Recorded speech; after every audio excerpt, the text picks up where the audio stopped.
I'm a fish boy who skates for Team X Blades with a leprechaun who plays basketball. Come to my smart house, meet my alien sister. Don't come hungry, because I'll bet my mom can't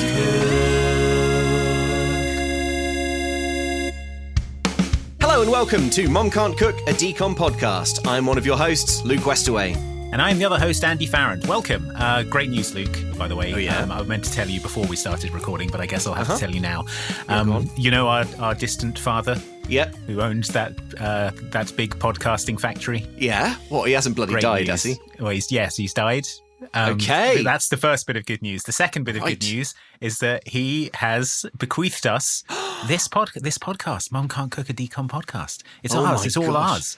Oh, but look around. This podcast's a dump. It's worthless. Yeah, well, that's the thing. We're gonna need to make one good episode so we can sell it to Fix it podcast collectors. Yeah, exactly. Right. So get your paint, get your planks, get your good opinions about decoms. Let me warm up my voice. I'm ready to do one good podcast. Here we go, and then we'll be rich. Whoa! What is that? What is it? What? It's probably nothing. I thought I saw a lizard. Out of the corner of my eye, just sort of scurry through the podcast studio, but probably nothing. Probably a trick. Wait, no, hang on. Have you noticed something about this podcast, Andy? There's no flies in it. Something must be eating them. I did have a few earlier. I was hungry. Unlike other podcasts, this one isn't filthy with flies. Unlike all other podcasts, it's not swarming with vermin. You're right. Maybe I wasn't imagining it. Imagining that lizard. Well, it's fine. We'll simply deal with that lizard. Yeah. And do our good podcast. And that'll be I think I see the lizard. It's right behind you, Luke. Let me just get the shotgun down off the wall. Yep. Okay. Aim it squarely into my ribcage. Yeah, I'll just shoot through you and hit the lizard on the other side. Hit the lizard. Yeah, that'll be fine. We'll be able to afford the finest medical care once we do our good episode. Yeah, exactly. Fire away. No, it ran into a hole. Oh, nuts. No. Okay, well, speaking of holes, how about this big one in my ribcage? Yeah, that's the hole it ran into. Oh, no. Yeah, I can feel him squirming around down there. Terrible situation. Although it does bring to mind the events of the film Mouse Hunt.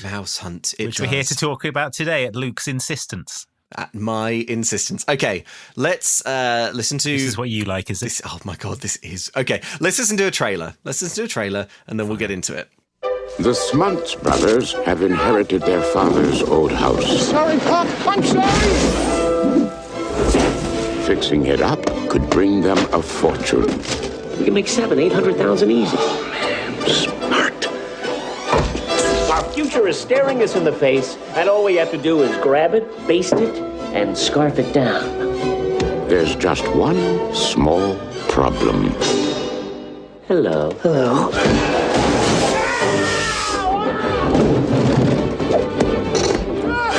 DreamWorks Pictures proudly presents Nathan Lane. We need a cat. I'm talking one mean pussy. Lee Evans. And Christopher Walken as Caesar the Exterminator. It's just a mouse.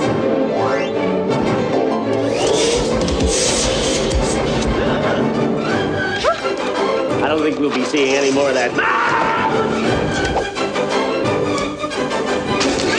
If he snaps one of these babies, one of them has to nab him.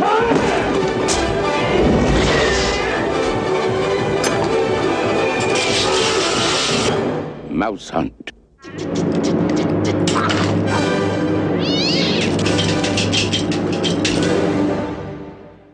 Before we kick off, let me read a 5-star review. This one is on Apple Podcasts. Don't know if you've heard of that. But it reads, Father Christmas ruined my travel plans. Queued up lots of episodes of my favourite podcast to get me through a flight from Heathrow to Sydney to visit the in-laws, but for some reason all flights have been cancelled due to the spontaneous combustion of a plane on the tarmac. Some say it was lightning, but it looked like Santa magic to me. Yeah, classic case of Santa magic right there. Definitely. Did you notice Santa going... Yeah. Did you see some orange magic? Yeah, that's what he does when he blows up a plane on the tarmac. Yeah. If you're thirsting for context about this exploding plane thing we're talking about, you need to listen to a Very Jonas Christmas Brothers episode. The Christmas Brothers, I think it was called, yeah. I think that's what it's called, yeah. Okay, Mouse Hunt. Yeah. Right. 1997, Der Gore Verbinski. Yes.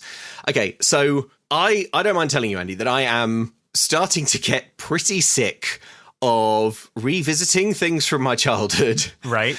And finding out that they are, at best, extremely slow to get going and a real drag, and at worst, deeply problematic. Yeah, that's so true. I am... I all I can say is thank God that Mouse Hunt is a masterpiece as I remember. Okay, interesting. Yes. I've never seen Mouse Hunt.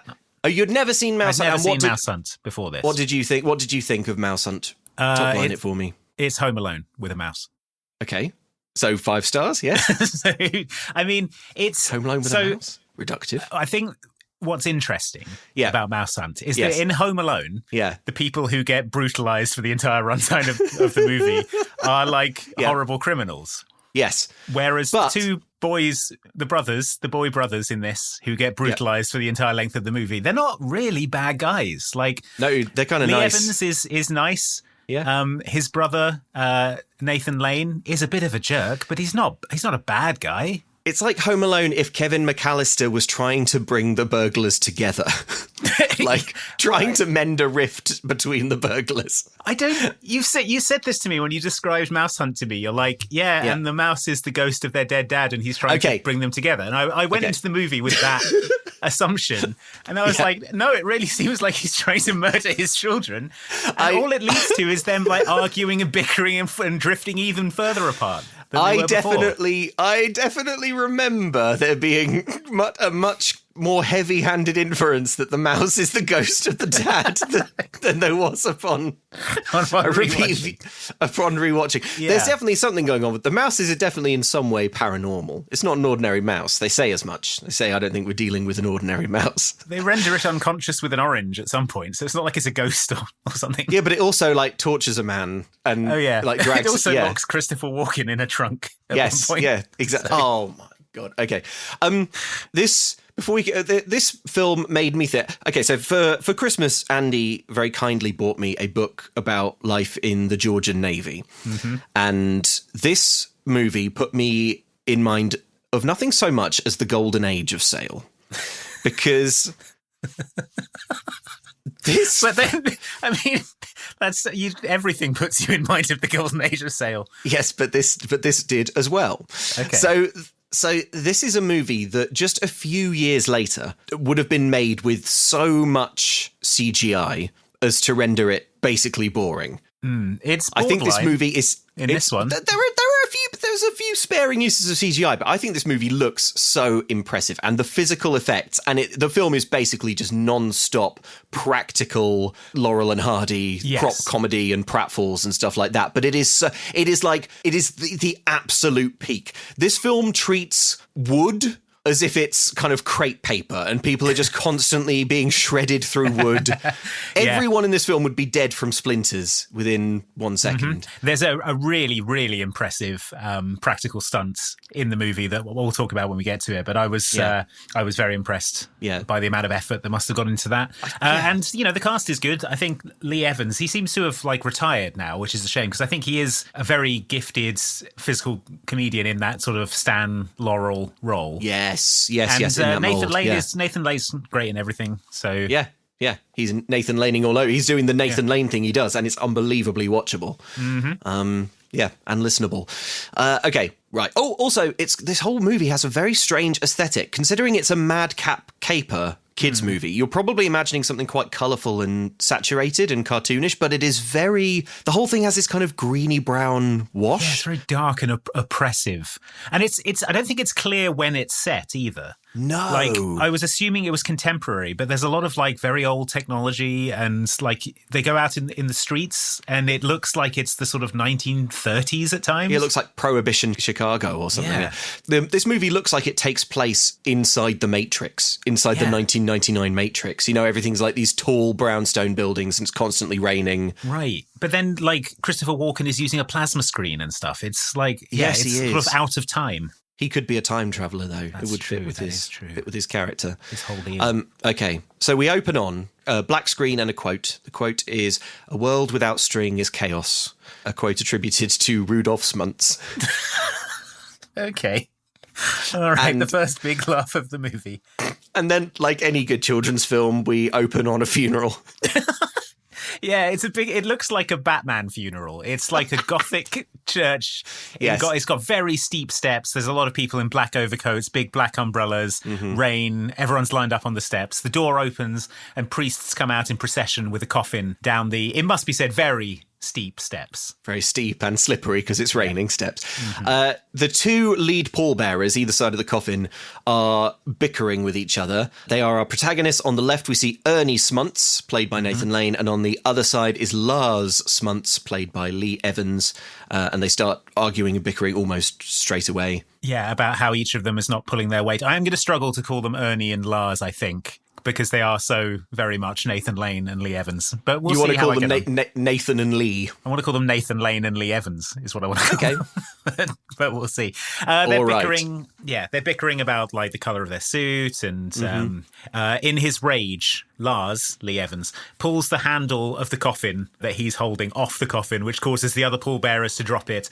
It goes tobogganing down the steps, and their father's corpse is launched out of the coffin. It soars high into the sky, and then it goes down an open manhole into a sewer. Strong opening, I've written. Very strong opening. A corpse being flung 30 feet in the air, head over heels, and going down a manhole. When I was a kid, this was about the funniest thing I'd ever seen. And as a grown-up, it's doing it for me. I was okay, the hardest I have laughed in the last 5 years was the coffin flop sketch in I Think You Should Leave. So there is something about like ragdoll comedy and coffins that just destroys me. Like I had to pause it. I couldn't breathe. I was laughing so hard at coffin flop. And this, yeah, man, it's so freaking good, and it looks good, and it's so dark. It's such a statement of intent. Yeah, my favorite gag from the entire Naked Gun series is when Frank Drebin claps Nordberg's wheelchair on the back, and he goes down the steps, and he gets launched by a piston out of the wheelchair onto the baseball field, and it's it's not a very good dummy. Yes, it's brilliant. It's the best bit in the whole. You want series. The dummy to be not that good. You want it to be kind of moving in a slightly fabricy kind of. You want it to look rubbish and flail around and have no weight to it because it's funny. Yes. So he's gone in the manhole. Everyone clusters around. Quick, get him out of there, say Lars and Ernie. He's halfway to the harbour by now, bub, says a sewage worker. Their father's corpse is lost forever. Credits. I never really thought about what happens next after this when I was watching it when I was young, because it's like, do you try and recover this corpse? Do you call the Coast Guard? Yeah, I guess it's out in the ocean now. FYI, if you see a corpse, don't worry about it. We know we know who that is, and it's fine. Or it's levitating in Pennywise's deadlights is the other. Oh yeah, it could be that as possibility. Well. It's somewhere down there. So we cut to the Smuntz string factory. Yep. String is being made out of wax and stuff. I'm not sure how string is made. There are cogs involved, spools. An old man licks it. Yeah, this cannot be how string is made. It's like a giant clanking Victorian factory. I hope it looks it's like not, because I don't want my string to be licked by an old man. Well, that's the down home old real America way of making string. We are to learn. Yeah. This looks like the kind of factory that would give you Fossey jaw in like the days before and be class staffed action. Entirely by 8-year-olds. Yeah. Yes, exactly. So we see workers threading string onto spools. One spherical ball of string gets loose from the machinery. It rolls and bumps into a lever, unnoticed, onto a conveyor belt. I think unnoticed is my most used word in my notes. Every single scene features something happening unnoticed that then goes very wrong. Yeah, seems like a bad factory. We cut to the sort of office part of this factory. There's a big oil painting of their dad. A lawyer is reading the will. He says that their father has left them not just the factory, but the future of string itself. Nathan Lane is sort of bored by this. He's looking at the chaos in the factory below. It is my dying wish that my two sons run Smuntz string together, says Dad. Yep. Ernie, Nathan Lane, he says, let's stick a for sale sign on the lawn and see what we can get. And Lars, Lee Evans, says, hey, we're not supposed to sell it. We're supposed to run it together. It seems like these brothers are at odds. Ernie, we're not supposed to sell it. We're supposed to run it together. Either way, this godforsaken museum piece is not worth a dime, now is it, Lars? Some things are more important than money, Ernie. Notice it's always the financially challenged who say that. Please. I also bequeath to you my personal effects, including my ceramic egg, half box of Cuban cigars. Oh, yes. My collection of spoons. My goodness. What a treasure. What a legacy. Spoons! Spoons! So many spoons, so little time. Oh, and of course something no household should be without. The ceramic egg. Ooh, can I have the egg? Can I, huh? Okay, so that sets the tone nicely for you there. We've got Ernie, Nathan Lane likes money, resents dead dad. Lars, Lee Evans likes dead dad, resents brother. It's, peasy. So is the idea here is that Nathan Lane is we find out he's a chef. Yes. Does Lee Evans work for the string factory? Is that the idea? I don't think they never really get into it, do they? But I think you have to assume that he has a kind of middle management menial job at the string factory. We get the impression that he's not terribly ambitious and doesn't really have any business acumen at all. So yeah, you kind of imagine he would kind of sign like, oh, we'll start you in the mailroom and you work your way up, but then like 20 years later, he's never made it out the mailroom. It'll be something like that. But it's bonkers for him to write in his will that Nathan Lane now needs to run a string factory when he's a chef. Yes. Like my dad was a doctor. Yeah. It's like if my dad died and he went, yeah, my wish is that my son Andrew become a doctor and take over my practice. Time to start 8 years of medical school. Yeah, I guess. But he's also given them. It's a gigantic burden, But Andy, have you considered that their dad is simply insane? Yeah, I have considered that because of all the stuff he says and does. Yeah, that's true. Yeah. But anyway, that was his dying wish, that the brothers his two sons who've drifted apart and showed no acumen for running a string business. Yeah, exactly. They take it over and continue to run it into the ground as he's been doing. There is one other thing, the lawyer says in the will, a house. Immediately, Ernie is interested. They're told that the dad never lived there. He acquired it long ago as a settlement of a debt. But the lawyer says it's interesting. It seems that the previous owner was found locked in a trunk in the attic. So it sounds like dad killed someone and took his house to me. But yeah. Ernie asks if it's worth anything. There's some stuff about their dad borrowing money against it, which doesn't come up again in the film and isn't important. But the thrust of which is that it's worth like $50,000, he reckons. And they borrowed $50K against it to pay the workers, and it's now worth $50K, so it's effectively worth nothing. The house is worth $0. Yeah, they're told. At least the day wasn't a total loss, says Nathan Lane, taking a box of Cuban cigars that his dad left. Lee Evans is appalled at this. We've got to stay here and go through these papers, he said. And then he sort of fastballs a ceramic egg into the lawyer's astonished face for some reason. Bang! Yeah. Yeah, he breaks the ceramic egg. Ernie cares nothing for this. He says, I've got a date with the mayor, smugly, and he leaves. We cut to the mayor. Yeah, Nathan Lane's dating the mayor. Pretty good. He's dating the mayor. No wonder he doesn't want to run a string factory. Yeah. We cut to the mayor. Mayor McCrinkle is his name. He's emerging from a car in the rain. The press corps are all gathered around the mayor going to dinner. Yeah. They say, Mr. Mayor, do you think your recent triple heart bypass will affect your campaign strategy? Hey, I'm just here to eat, he says. So we, the viewer, know that the mayor's heart can't take very much. Can't take any kind of antics. My note, this film is funny to me.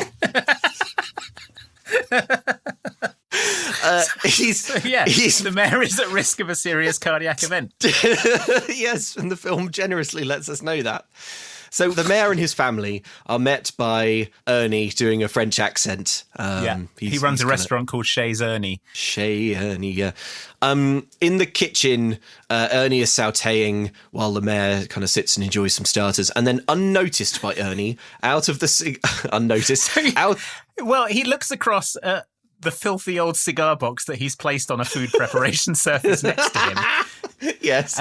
And then he looks back to his food preparation and a big cockroach climbs out of it and onto the food preparation surface on which he has left this filthy old cigar box. Yeah, who could have guessed? The big cockroach scuttles into the mayor's plate, which is an enormous plate of lobster. Yeah. When the mayor is presented with it by Ernie, Ernie then goes to speak to the assembled reporters who, for reasons I don't really understand, have all entered the restaurant at this point and are sort of stood around. Yeah. It must be annoying for everyone else. They know how weak the mayor's heart faces. They're just following him around, waiting him to die, waiting for him to die of a massive heart attack. They bundle around Ernie and they say, Ernie, how does it feel to be serving the mayor? Their eyes flicking across to him every 2 seconds to see if he's died yet. Yeah, don't stop rolling on the mayor. He'll go any second. Yeah. Ernie's glad handing with the reporters. He's talking about how it's such a big honour and how he's such a big shot and stuff. And then all of a sudden, one of the mayor's daughters goes, ew, look, a cockroach. And they hold up the mayor's fork, which contains an extremely disgusting CGI cockroach. Yeah. Daddy, you ate the head, says one of his young daughters. The mayor starts to shudder and convulse. The press corps all run to his side. The mayor vomits up the cockroach head, which scuttles off. Then he collapses backwards off his chair. Instead of trying to help, the press corps immediately shove microphones in Ernie's face and ask him if it was an accident or if he murdered the mayor. Yeah. The mayor is on the floor going, and they're like, have you murdered the mayor, Ernie? Have you murdered the mayor, Ernie? Say yes if you have. Ernie, for his part, just sort of stares blankly ahead. He can't believe that in one fell swoop his career is over and he's ruined. Yeah, it doesn't look like anything to him. Yeah. His eyes are glazed. He feels nothing. Back at the string factory, Sorry, I feel it's important to mention that we cut to paramedics trying to resuscitate the mayor while his indifferent children dance around. And Ernie sort of looks out of the window of his restaurant, which now has police tape all over it, and he looks glumly at this scene. It's weird. Normally when you would see the mayor being resuscitated in a film like this, it would be to let you know that he's okay. That someone is okay. Like often in a kids movie, someone will fall down a long way and off camera you'll hear like a kind of splash and like, I'm okay, or or something like that, just to let you know that no one's actually really died. But the mayor's in the hospital, Ernie. You really did a number on him. Exactly. But later on we do find out that the mayor died. The mayor did die, yes. The mayor did die in this food mishap. Mm-hmm. Right, back at the string factory. 2 slick fellas. A couple of tough guy mooks, string salesmen. Are pitching Lars on an acquisition. These days, they say, you make it with nylon. And they show off some of the string that they make in their factory. And Lars they're says, saying that string is yesterday and nylon cord is the future of tying things together. Yeah, that's not string, that's cord, protests Lars, trying to protect the old ways. A dark stain spreads across his trousers. We're told that these two, they're from a company called Zepco, and they've been trying to buy the factory for years. They offer Lars a huge salary and a hefty pension if he will only sign over the factory to them. They open a briefcase, and inside is $100,000 in cash. Whoa.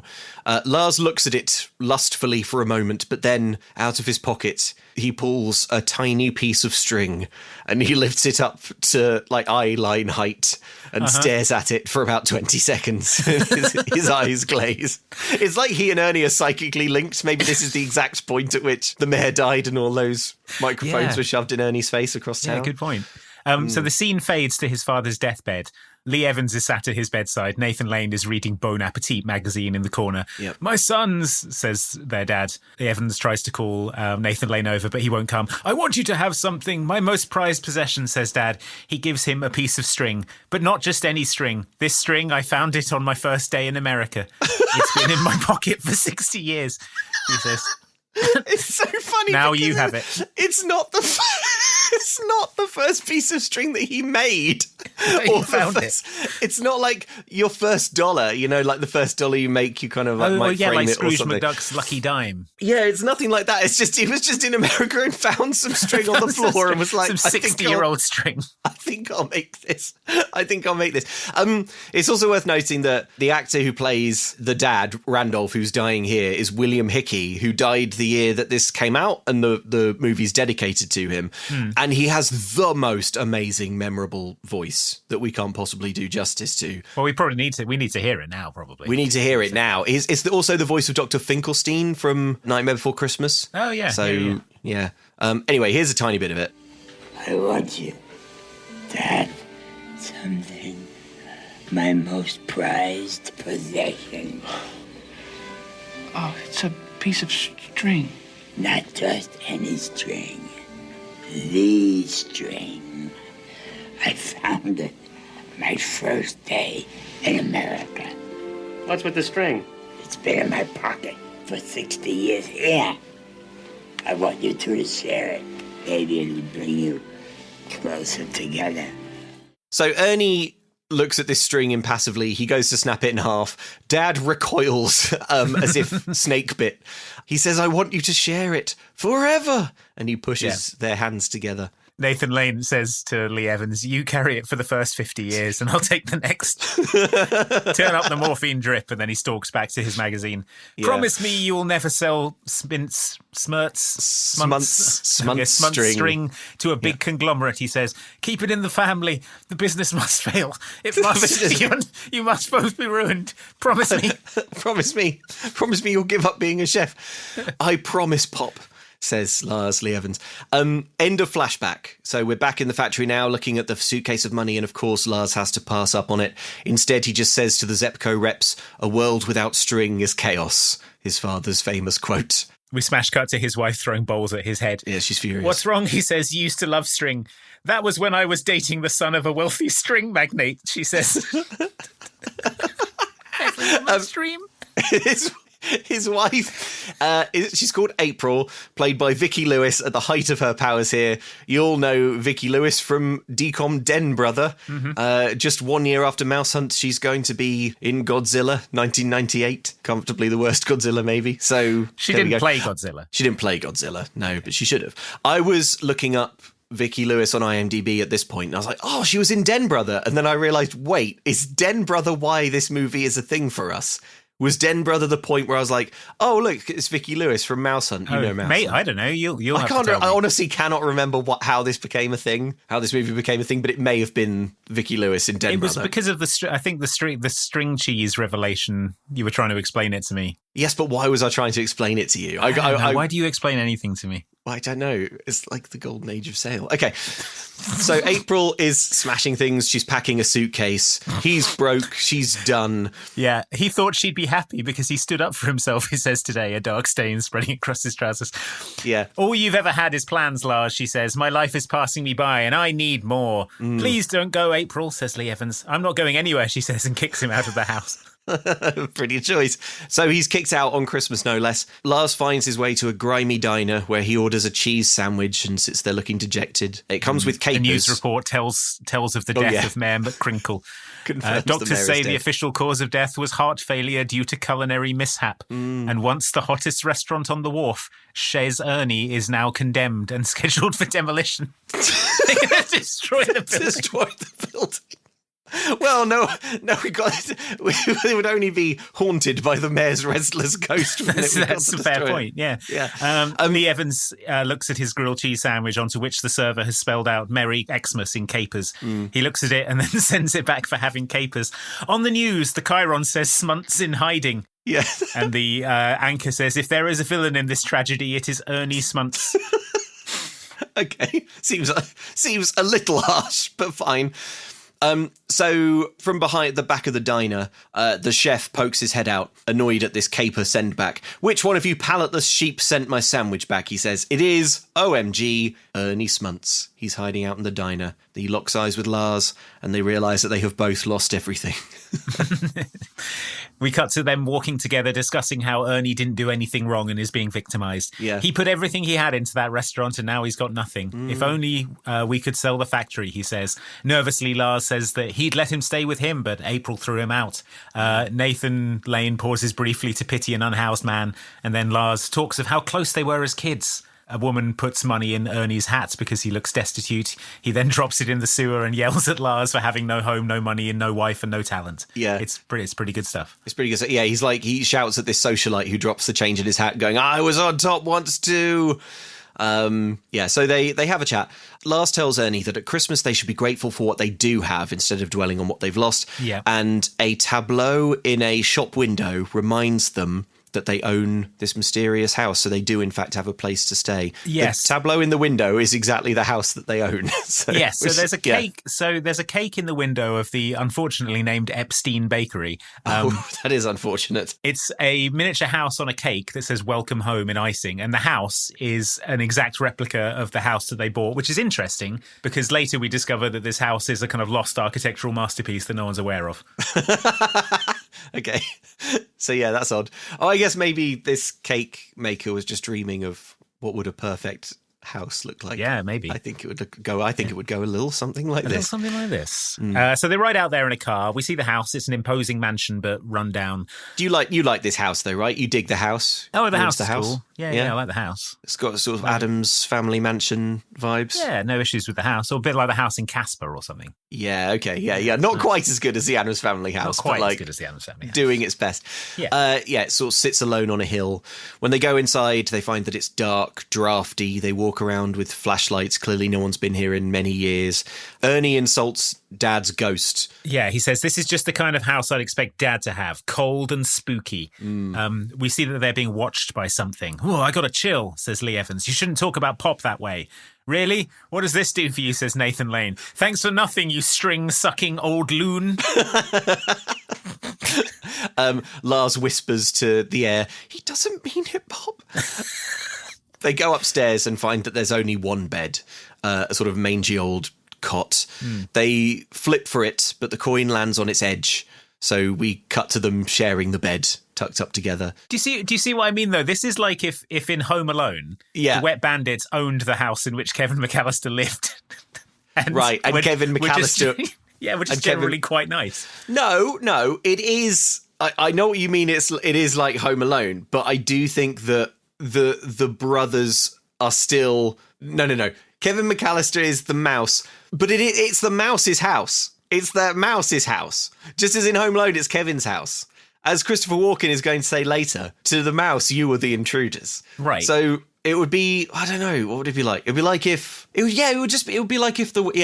Wet Bandits were nice and were just like it'd be like if the Wet Bandits were cold and had nowhere to stay and were like trying to get into Kevin's house. Because they had nowhere else to turn. Had a legal reason to be there. Oh yeah, if they legally owned the house. Yeah, if the Wet Bandits found that they'd inherited the house, but they didn't know that there was a Kevin McCallister living in the walls. Yeah, Kevin McCallister was squatting in the house illegally. Yes. And considered it to be his house. Yeah. It's more like that. Yeah, the little Kevin McCallister squatting in your new house tries to kill you from the shadows. Yeah, and he doesn't use like toy soldiers and like BB guns. He uses like the house collapsing on you. Yeah, he uses like gas explosions. Yeah, he's turned the house into a Shaolin trap dungeon. So they're trying to sleep on this horrible bed, but Lars can't sleep because there's a noise coming from upstairs, a sort of scratchy kind of noise. What could it possibly be?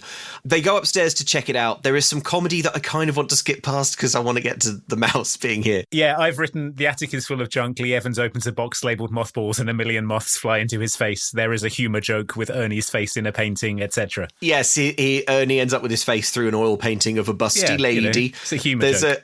There's one of those humour jokes. There's a jump scare, like big devil shadow illuminated by lightning, but it's just a Jack-in-the-Box toy. Yeah. They can still hear the scritching, so Ernie gets a leg up, but his head ends up going through the ceiling in the first of about a billion moments where someone easily and painfully passes through some like dusty old splintery wood.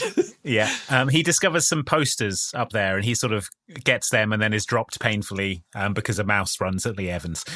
Later on, they unroll the posters. They're blueprints. Yeah. He says, wow, look at this date, 1876. Nathan Lane perks up at this. A centennial house could be worth something. Look, this must be the architect. Here, look. Charles Lyle LaRue. Charles Lyle LaRue. Charles Lyle LaRue? Charles Lyle LaRue. Charles Lyle LaRue. Charles Lyle LaRue. I'm actually standing in the missing LaRue. It's bold yet subtle. Classical yet non-traditional. The missing LaRue. The rumored design completed shortly before his committal is a rumor no more. So the house is the missing LaRue, and we soon find that it is swarming the next day with architects and house enthusiasts. Yeah, Nathan Lane is trying to find out what a house like this is worth. Properly restored, of course, he says to a man from the Historical Society. Well, his Parma charnel house went for 6, but that was 10 years ago, and it didn't have this exquisite moulding, says the man. Nathan Lane turns to Lee Evans and says, "Did you hear that, Lars? $600,000. All of a sudden, the door bursts open and in strides millionaire Alexander Falco. Granville Falco. Granville Falco. The world's leading collector of LaRues, we're told. He's flanked by flunkies who service his every whim. He tells the brothers that he owns 42 LaRue houses and he wants to make it 43. He's prepared to make them an offer right now. Thinking fast, however, Ernie declines, and he takes Lars into a brief huddle and explains that it would be better to sell this house at auction, because that way they could probably make 700,000 or 800,000 easy. And Lars is like, smart, good idea, Ernie. Evans, They say an auction will be set. Falco leaves, and as he does, he says to Nathan Lane that you brothers are smart, but I've never paid more than $10 million for a house in my life. Whoa. He leaves, and the two brothers stand still for absolutely ages. Yeah, they are stunned into standing still for absolutely ages. Yeah, because they could make so much money. Obviously, the point of these movies, and it is a very, very old comedy tradition that this movie is drawing on, right? Yes. The whole point of it is the idea of like an opportunity comedically missed, and the greater the opportunity and the closer you come to seizing it, and then the further it falls from your hands, the more inherently funny it is. But I think there's something about this movie and this idea of them like having this valuable house that they nearly sell here and nearly have all the money and nearly achieve security and nearly get their dreams right off the bat, that I think makes me really anxious. Yeah. And it definitely, like, it really stressed me out when I was a kid, because I just used to watch it and think like, oh my gosh, if they had only said yes to that deal. And then, you know, and there's going to be loads of points later on in the movie where it's like, it's only going to get worse, yeah. If only they'd said yes right now, it would be fine. But they waited just a second too long, and then a mouse ruined it. And then a mouse came in and ruined everything. Yeah. Oh, yeah. Man. But yeah, it stresses me out. It's going to get more stressful. Oh boy. The song We're in the Money plays. The brothers talk of all the things they could buy with $10 million. We go to the attic where we get mouse vision POV as it scurries through the secret mouse ways of the house. Nathan Lane announces a plan to build an Olympic-sized swimming pool. Andy, what? You're just going to breeze past these mouse POV shots. Well, I was gonna talk about the bit where Nathan Lane announces a plan to build an Olympic-sized swimming pool and fill it with pina coladas and a college sorority. Okay, well, we can talk about that if you want. No. Tell me about these mouse POV shots. Okay, look, you've talked about it now, so you've done yours. Now I'll do mine. Okay. These POV shots from the mouse are so slick.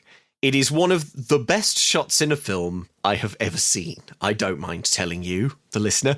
These mouse POV shots are so impressive. It's like mostly physical, but I think it kind of goes into CGI briefly for like little sort of transitions, but it's hard to tell. But basically it's like POV of the mouse running through the walls, but the camera keeps flipping and rotating as the mouse runs up pipes and like through ventilator fan blades and stuff. So the camera kind of keeps like swapping to all of these wild axes as it like follows the mouse through the walls, and it's really good. It really places you in the walls of the house. It really puts you in there with the mouse. It gets you on side with the mouse. It shows you where the mouse lives. I think you're making a face, Andy. I think what it is telling us is this mouse has total mastery of this house. Right? Yes. I don't think it gets you on the mouse's side. I think it tells you how dangerous this mouse is. Oh, this mouse can be anywhere at any time. Can I tell you something amazing as well about this shot? Or sort of. Okay, so like, I think that this shot is probably the most impressive thing in this movie from a technical point of view. So I was like, who works on this? Who's the cinematographer? The cinematographer is Fedon Papa-Michael, who has a very impressive body of work. But I was like, okay, cool, all right, that doesn't really tell me very much.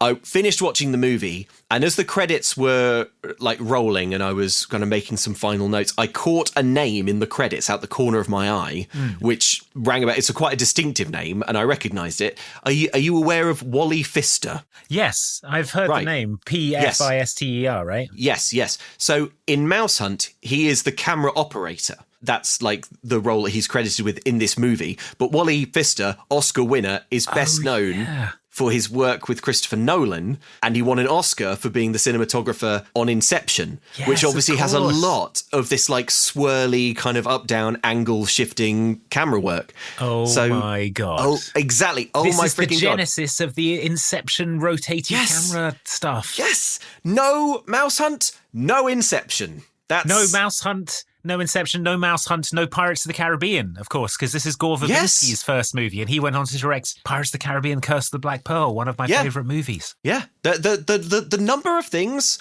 that no Mouse Hunt, no X is endless. No Nathan Lane and Lee Evans reuniting in The Producers, famously, probably. You have to, if they hadn't sort of proven their chemistry here. Damn. But yeah, isn't that wild? That's so great. Yeah.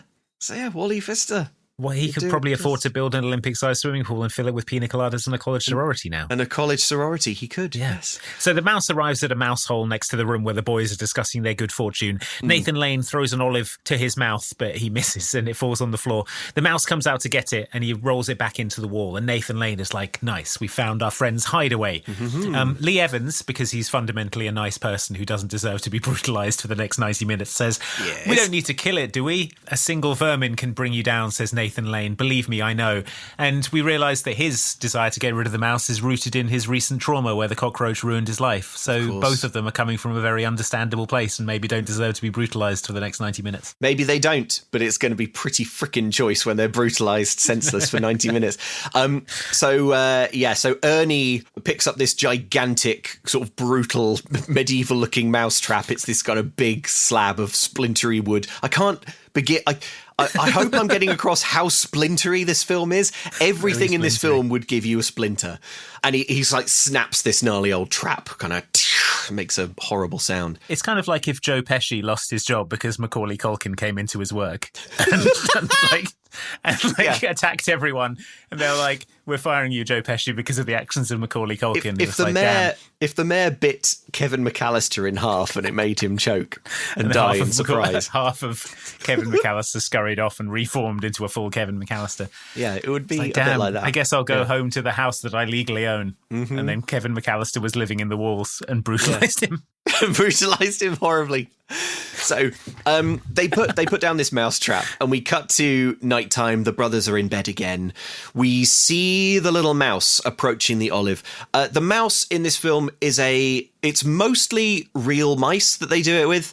Occasionally, there's a couple of mice puppets that they use. Yeah, a couple of mice puppets and a few CGI shots that are very, very obvious when you see them, mostly because the mouse is doing something like, I don't know, grappling hook up or like wearing a tiny chef's outfit and like, that kind of thing. Yeah. But mostly it's a real mouse. The mouse kind of climbs up onto the olive and is sniffing at it. Then the brothers are awoken by a loud snap. And they both kind of wake up briefly, but then give contented smiles and go back to sleep, knowing that they have killed the mouse for definite. So in the morning, Nathan Lane goes to get his morning raisin bran, but the box has been chewed and the cereal goes all over the floor. Yeah. Lee Evans asks him if he heard the trap last night, and they say, "Oh yeah, let's go and see the mouse corpse." So they run upstairs, turn over the trap, but lo, the mouse is not there. Lee Evans sees the olive stone is left, though. He thinks it's been left to mock them.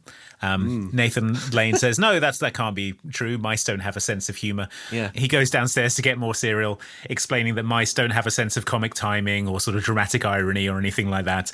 And then he says, I don't think we'll be seeing any more of that mouse! As the mouse is poured from the cereal into his bowl. Yes. And they scream. I don't think we'll be seeing any more of that.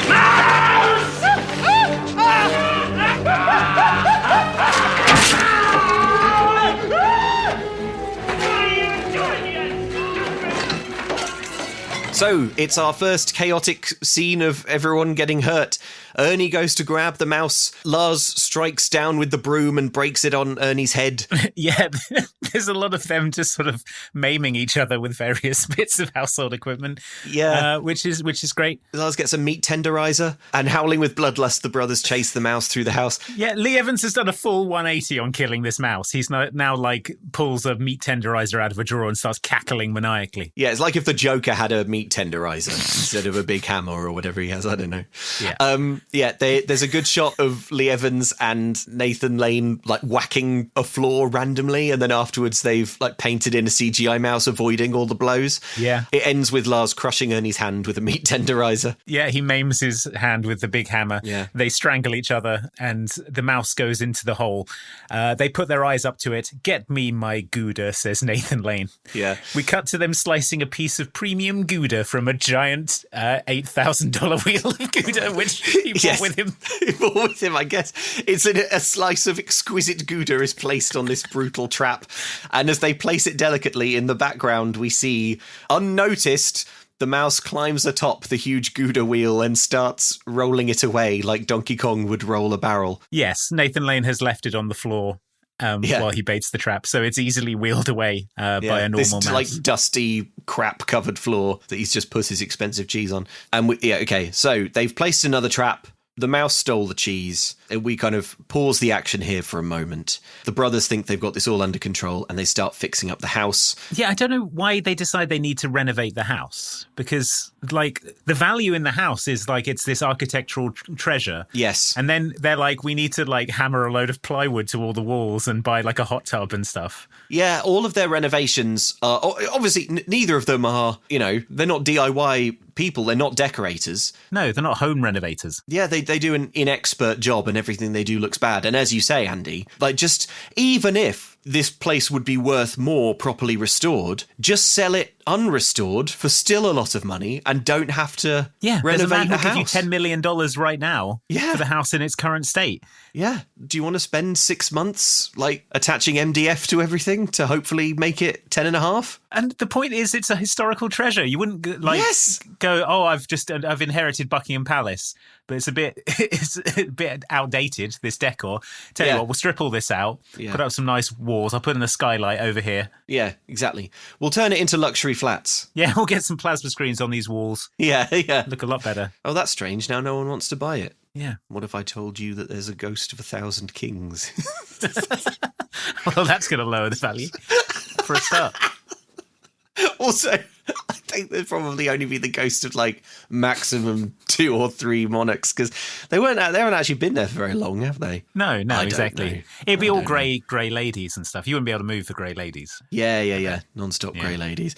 Okay, there's some general Laurel and Hardy stuff as they fix up the house. The head comes off Lee Evans' hammer and he drops a bucket of planks onto Nathan Lane's exposed head. Yeah, they just sort of... It's because we're in between massive mouse ownings, so the film needs to kind of tide you over with some brother-on-brother accidental ownings. Yeah, accidental ownings, like a hammer hitting you in the head. Yeah, getting a big bucket of planks dropped on your head. Yeah. So having eaten a wheel of Gouda 100 times the size of his body, the mouse now runs into the tunnels again. We see it has made itself a little bed out of a cough drop tin and some cotton wool and a sort of duvet made of toilet paper. Were you moved by the mouse's little house? No. What do you mean, was I moved by the mouse's little house? I cried a little bit when you see the little mouse's house. The mouse is the antagonist of the film. No, the mouse is in a little house. It's so cute. Like, it's so... I am not generally a person who is, like, super susceptible to, like, oh, so cute. But, like, if there was an Instagram account that made little houses that mouses had made for themselves, it would have 1 million followers and it would be doing like sponsorships for supplements. This mouse house were like, it's so freaking cute. Like, I love this mouse's little house. Shall I tell you what's in this little mouse house? Well, yeah, tell me about his decorations that he's put up and stuff. Okay. Oh my god. Okay, so this little mouse is made in his little mouse house. He's got a little collection of toothpicks. He's got some little balls of tinfoil. This mouse has a little box full of buttons. This mouse has a matchbox with a picture on it to be the mouse's art. And this mouse has an old watch on a jar lid or something to be a bedside table. So he's got like a little alarm clock on a bedside table. And this like cough drop tin, and the mouse crawls into it, and it's like got a kind of cotton wool mattress and a scrap of like tissue paper for a duvet, and as a real mouse goes under the duvet, and then there's a little like puppet mouse that is so freaking cute, kind of snuggling in, kind of going all cute. And as the mouse slowly dozes off in its little mouse house, it stares sleepily at a postcard it has advertising Hawaii, and the music briefly goes all kind of lilting, and the mouse is going to have a dream about going on holiday to Hawaii. Yeah, this little mouse house, man, is so freaking twee. It's so cute. Just the idea that Sylvanian Families BS. Little Sylvanian family. But it's cuter than that, because Sylvanian Families is anthropomorphic. So, like, of course they have an oven or whatever. But this mouse isn't anthropomorphic. This is literally a mouse. It's just a mouse, but it's made itself a little person house in the wall, approximating human comforts with little objects that it finds. I feel like we're going to be at odds over the how sympathetic this mouse character is, because this mouse does some truly appalling things in this film. Yeah, and I feel like the brothers are just trying to make the best of a bad situation. I don't think the brothers are bad guys, and I don't think they deserve to be terrorized in the targeted, brutal way that the mouse targets them. I think that they are also good guys, and I'm rooting for them, but primarily I'm on the mouse's side here because you just said it gives you incredible anxiety that the brothers might not get a happy ending out of this, and now you're like, hooray, the thing that's going to stop them getting a happy ending is sleeping in a cough drop tin. But that's because of their greed. The mouse is of nature and it knows no greed. But Lars and Ernie are of the human world. This is a man versus nature story. And so Lars and Ernie are like, oh, greed, we can make money. Oh, well, shall we make money? No, let's try and make even just a little bit more money. Meanwhile, the peaceful mouse in its little house that it's made is simply trying to live, simply trying to exist as it has peacefully in the house. You're right, this mouse isn't greedy at all. It just ate an entire wheel of Gouda. Well, a mouse likes it. Mouse likes well, Nathan Lane likes money. The wheel of Gouda was 100 times the size of the mouse. Why must there be a villain? Why can't everyone in this film? Look, I'm sorry that this film is so morally complex. I'm sorry that it has depth. Has such depth to it, yeah. I'm sorry that it presents you with antagonists and protagonists. Sorry you had to use your brain. You had to do a little bit of thinking. Yeah, read a book. Sorry it wasn't all spelled out for you. Yeah, and the book you should read is Mouse Hunt, the movie from 1997. The novelization. The novelization of this would be I've just written the novelization of this freaking movie. Yes. It's my notes. It was like, unnoticed, the mouse rolls the cheese away. He smashes his hand with the meat 75% onomatopoeia of like crash, bang. Yeah, crash, wallop, smash, splinters go in his eyes and nails go in his face and brain. Speaking of nails, suddenly the mouse's peaceable sleep is interrupted by a giant nail driving through the wall powerfully, and the mouse makes like the shocked emoji face. The mouse goes, like we see the little mouse clutch the duvet in fear. More we do, but it does. This is a puppet shot, and the puppet does human expressions like, oh yeah. Yes, you're like, oh no, and then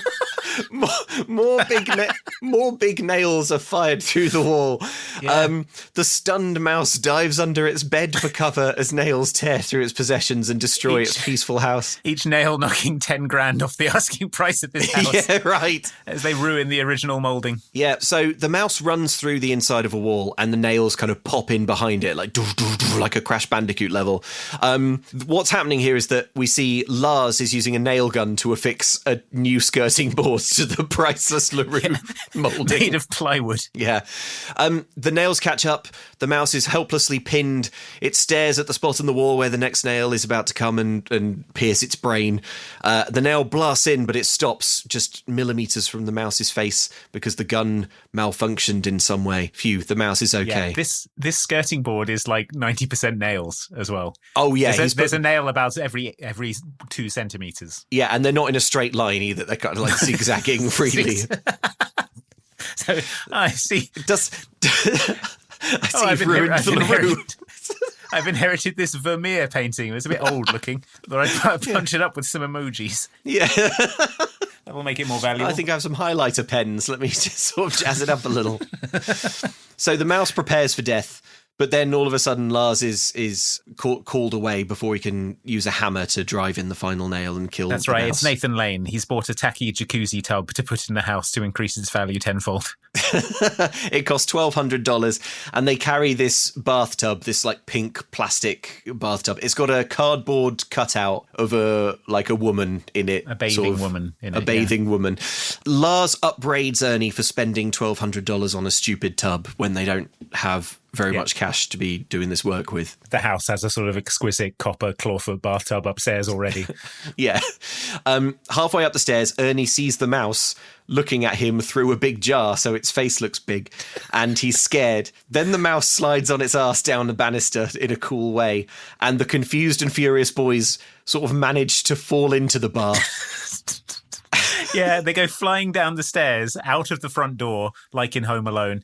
Yes. But instead of like landing in a fun way on the lawn, they go down a hill and onto a frozen lake, which gives way, and they sink to the bottom of the frozen lake and die. They hurtle. How dare down you? How dare you want money for the house you own? Says the film. Die, drown in your greed. Drown in your greed. Yeah, the mouse is of nature and it knows no greed. Unless it's cheese. Unless it's cheese, and then it's okay. So, which is like a mouse's money. The cheese is their money. Yeah, so cheese is his money. So, having been drowned in the ice lake, that night the brothers prepare their next move against the mouse, and we get what I think is probably this film's most famous, iconic scene. Not that this film has any famous scenes, but if it did, this would be it. This is what I was talking about in the introduction with like genuinely impressive practical effect, because this is a practical effect, and what they've done is they've set 1 million mouse traps up in a room. And it's all real mouse traps. Mm-hmm. And Lee Evans and Nathan Lane are stood at one end of the room next to a door. Don't you think this is a little much? Never underestimate your opponent. Let's say he has mastered a way to empty a mousetrap without getting caught. If he snaps one of these babies, a chain reaction will start snapping them all. He'll panic, and the law of averages says one of them has to nab him. Not bad. Yes, well, I like to use both sides of my brain. Come on, let's hit the sack.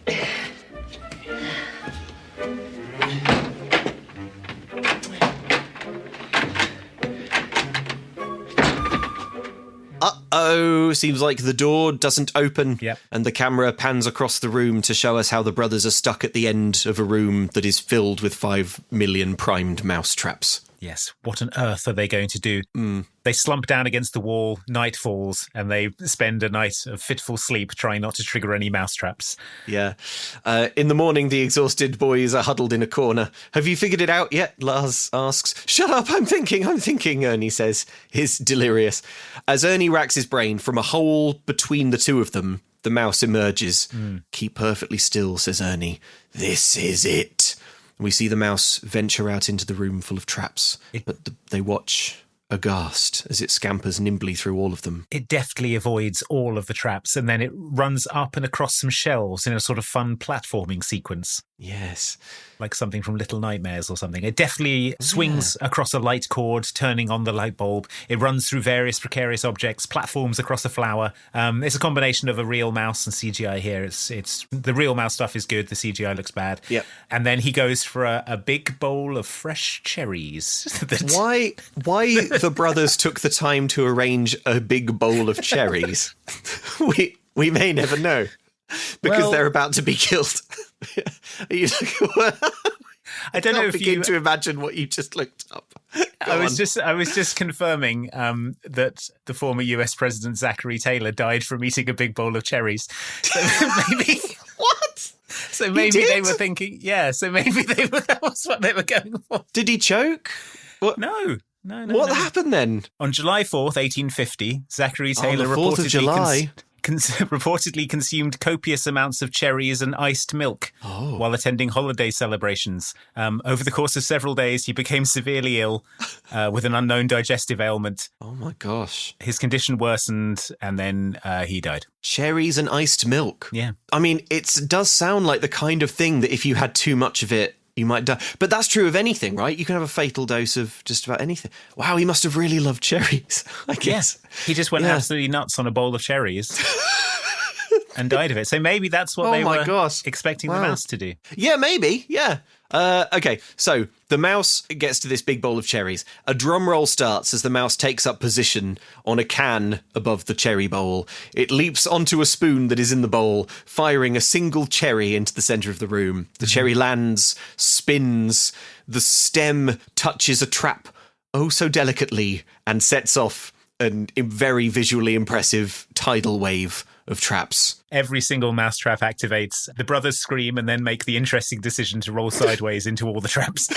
Yeah, okay. So, as you will know from our description, the brothers are already at the far end of the room. They are at risk of being snapped by, at most, 4 or 5 mousetraps. Yes, unless they choose to sort of roly-poly their way into the centre of the room. They roll around in these mousetraps it's very it's like they're on fire and trying to put themselves out. Yes, it's like if you were a mousetrap fetishist. Well, there's your answer. And you had persuaded your partner, after years of asking, you had persuaded your partner to indulge in one night of mousetrap play and only one. So you had to make the most of it.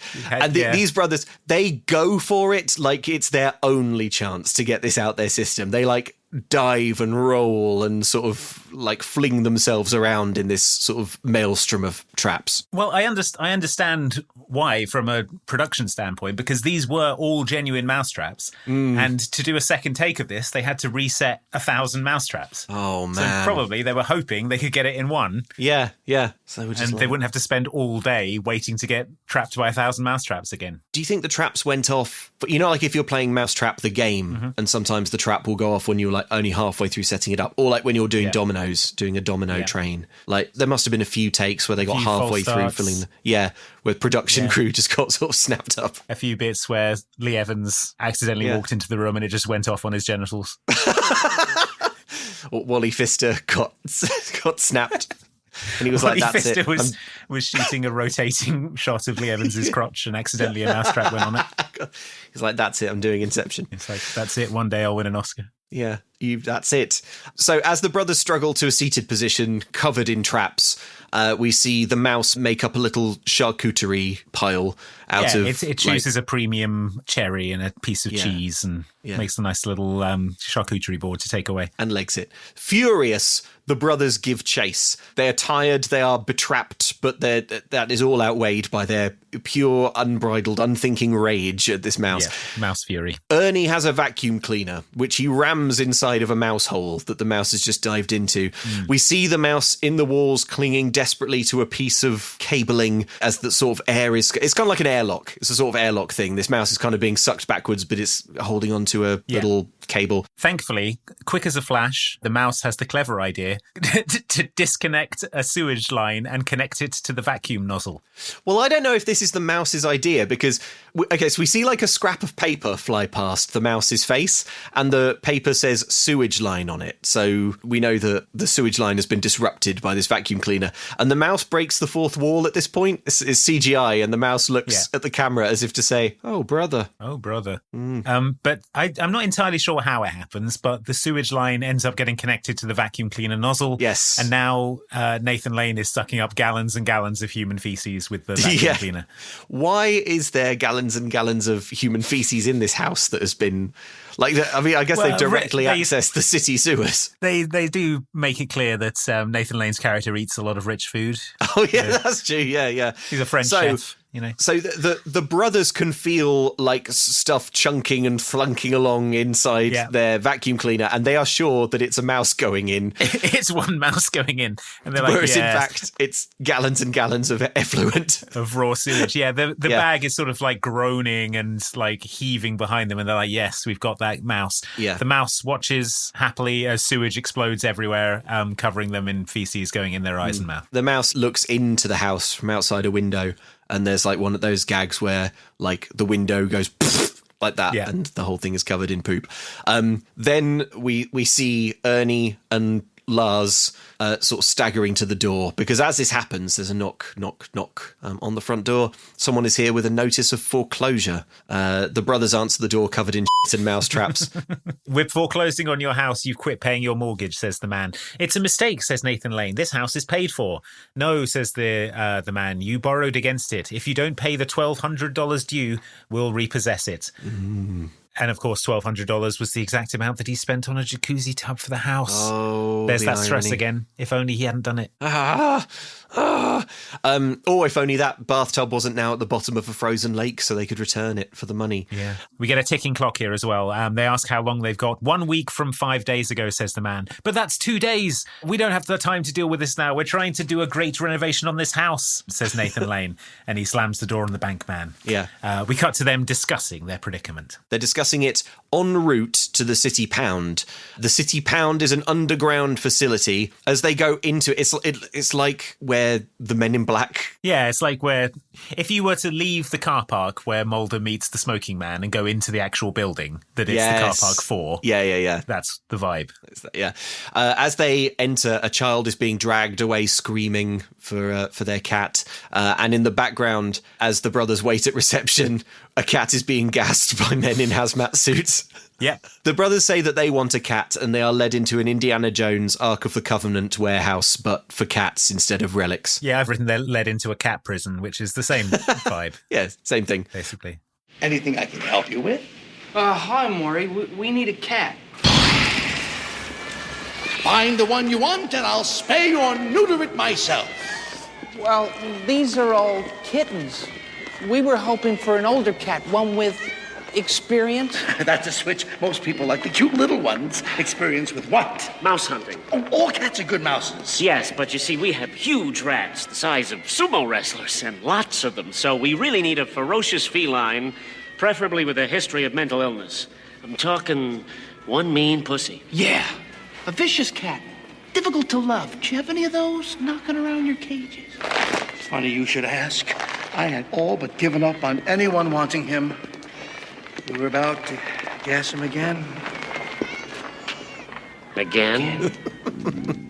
Maury, the character Maury here, played by Ernie Sabella, who played Pumbaa in The Lion King. Nathan Lane, of course, played Timon, so nice little Lion King reunion here. A Lion King reunion? I had no idea. That's brilliant. Yeah. Okay, so they're led up to this crate, a kind of cat-sized crate, but it's very thick wood that will, of course, don't worry, be splintering everywhere and going in everyone's eyes and veins and stuff. The weakest substance known to man, wood. Yeah, wood.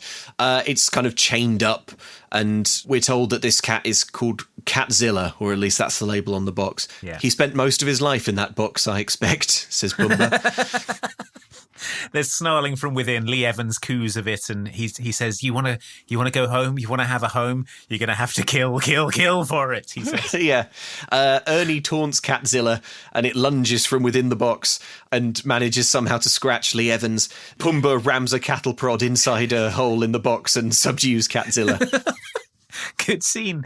Later, they arrive home with the monster crate. It's yowling and flipping around the place. They show it a rubber mouse, and then it turns into a CGI crate with legs and runs off. Yeah, the cat legs sort of punch out the sides of the box, then it runs away. Great stuff. I almost feel sorry for the little fella, says Ernie. Almost. Yeah. So they're confident. They are rightly confident that Catzilla will easily take care of their little mouse problem. Sure. Now get ready for some real Tom and Jerry folks, because yes, the mouse comes out and sees the crate. It peers into the hole and it sees Catzilla, who bursts from it.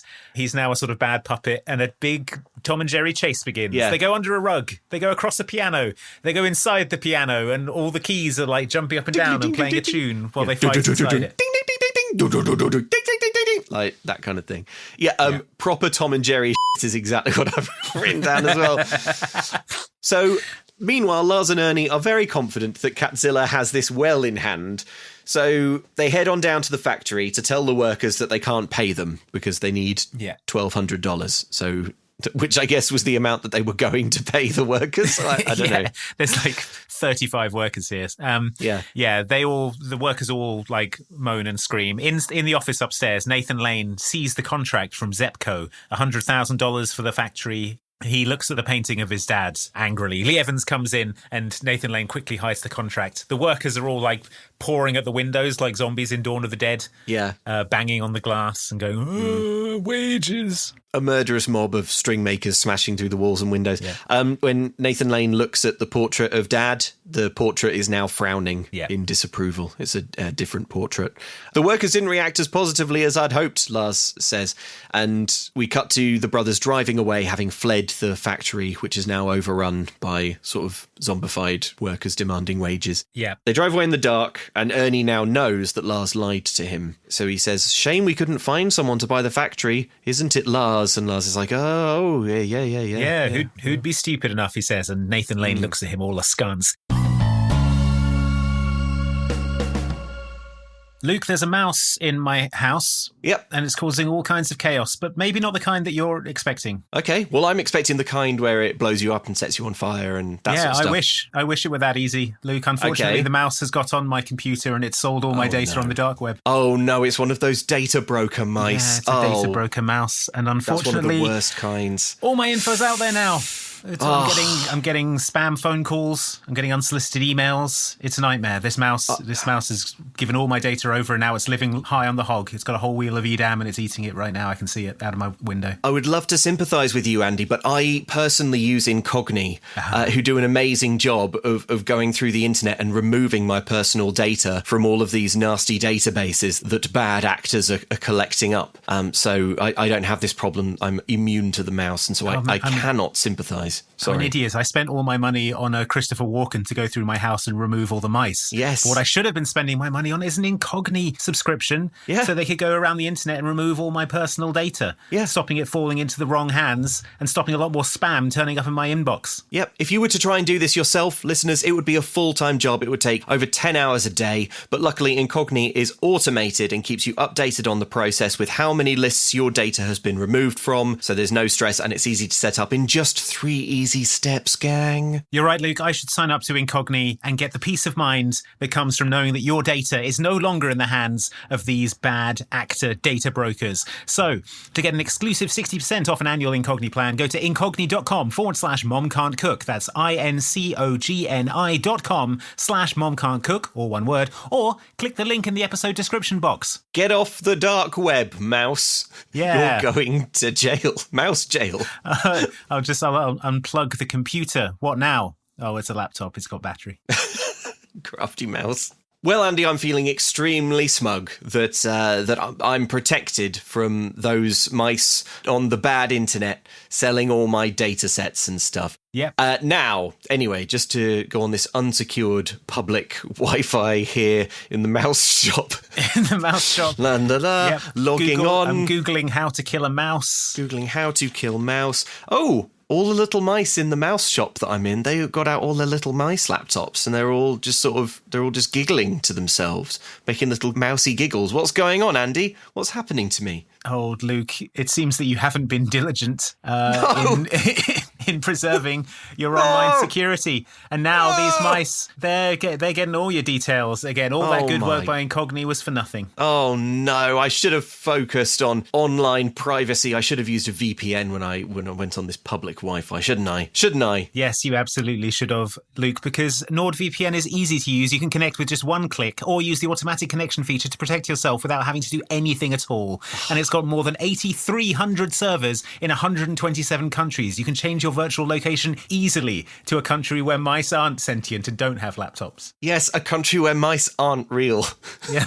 Talking about France, people. Yeah. There's no mice over there. And it's got fantastic speeds, Luke. It's got one of the fastest VPNs on the market. it. And one NordVPN account protects up to 10 devices, supporting every major platform like Windows, Android, iOS, macOS, Linux, and even, you won't believe this, Luke, Android TV. I will believe it because I have an Android TV and I have NordVPN running on it. I have used NordVPN for a long time. I think it's a really cool service. It's very easy to use. I have it across all my devices and I use it whenever I need to protect my privacy online or whenever I want to check out the media that other countries are enjoying to tell my internet that I am from that country, whenever I need to check out what they're watching in France. Not a lot of mouse content because, of course, mice aren't real there. Yeah. In France, mice are a story that they tell to scare children. Yeah, and Mouse boy, Hunt is it effective. in France, it's called Nothing Hunt because it's called mice Nothing don't Hunt. exist. The mouse has been removed digitally. Yeah, and what they did is they put some extremely sad violin music over it because it is now a film about two men losing their minds. Two insane men hurting themselves badly in a mansion on their own. So to get the best discount off your NordVPN plan, go to nordvpn.com/mom-can't-cook. Our link will also give you 4 extra months on the 2-year plan. There is no risk with Nord's 30-day money-back guarantee. The link is in the podcast episode description box. Andy, I've just been on Wikipedia looking at the list of Disney Channel original movies, and it's a good read. There are a lot more than I thought there were. It seems that they've been making them for years and years and years. When we started this podcast, I thought we'd sort of breeze through it in about 6 months, but now I'm looking at this. Oh my God, there's so many. It's a life sentence. It's a life sentence. I'm going to have to make some changes in my life. Cooking, that's one thing that'll have to go. I won't be cooking anymore. There's no time. I thought you were saying you need to live longer so you can cover all the Disney Channel original movies. Well, luckily, Luke, Factor can help you with both of these things. It can save you time and it can make you healthier. Hooray!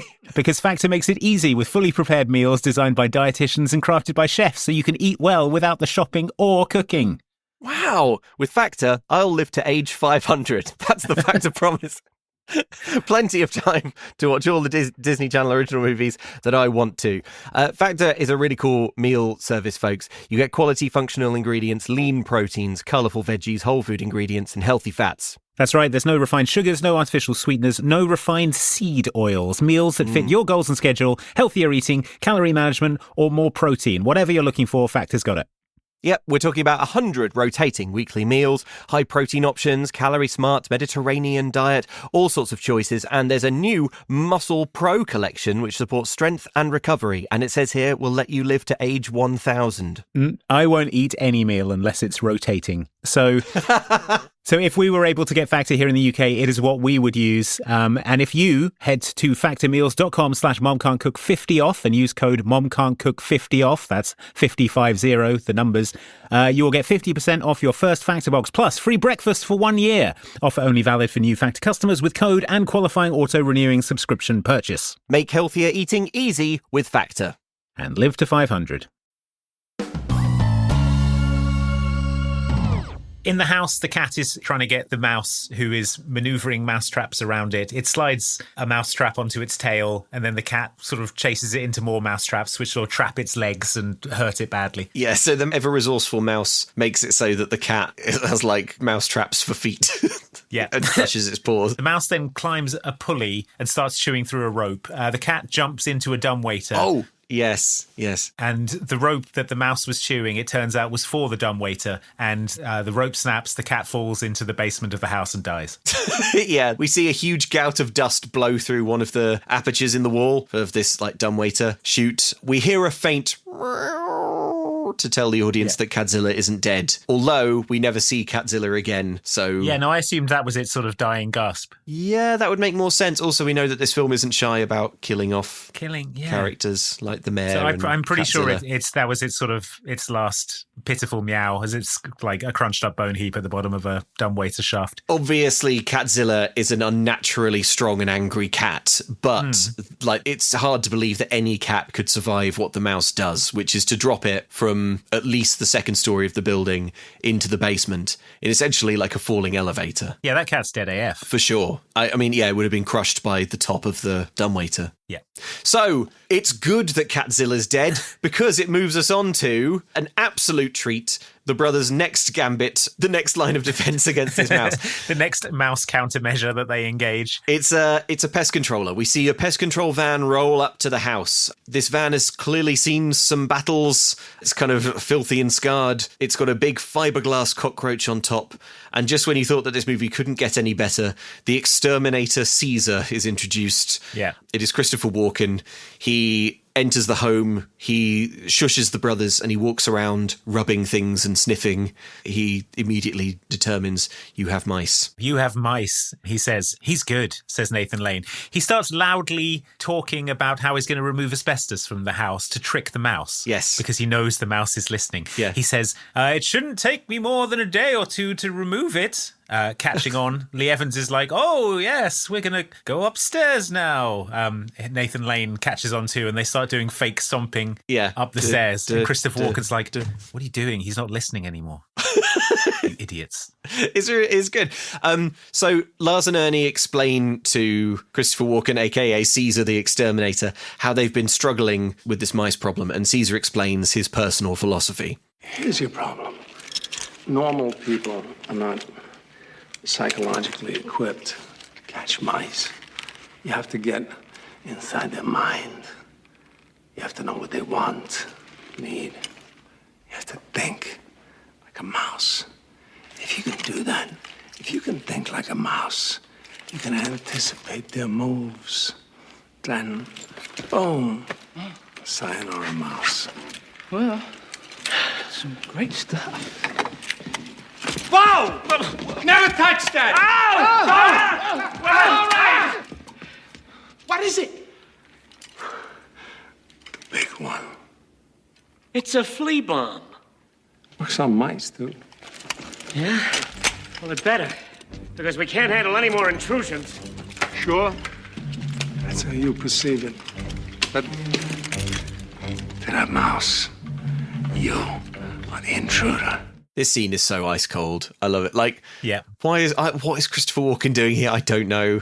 He must have owed someone a favour, but like, it's such a. I don't know. I bet the Mouse Hunt money was pretty good. Probably. Lee Evans has been retired for like 10 years. Yeah. Lee Evans doesn't have to work again. I don't know if that's the Mouse Hunt money. I would like to think it is. That would be great. The sweet Mouse Hunt money. Just so we're clear, your stance on the mouse aligns with the character of Caesar in this movie. So yes, just so we're clear. Yes. Yeah. You are the same as Caesar. I'm. Yes, fine. Yes. You're just saying that because you know he's about to do a load of weird stuff. No. I just want to make it clear that you hold the same views and do the same things as Caesar. Okay, and can I confirm that you hold the same views as Ernie and Lars and would also do the things that they do? No, I'm not comfortable with that, no.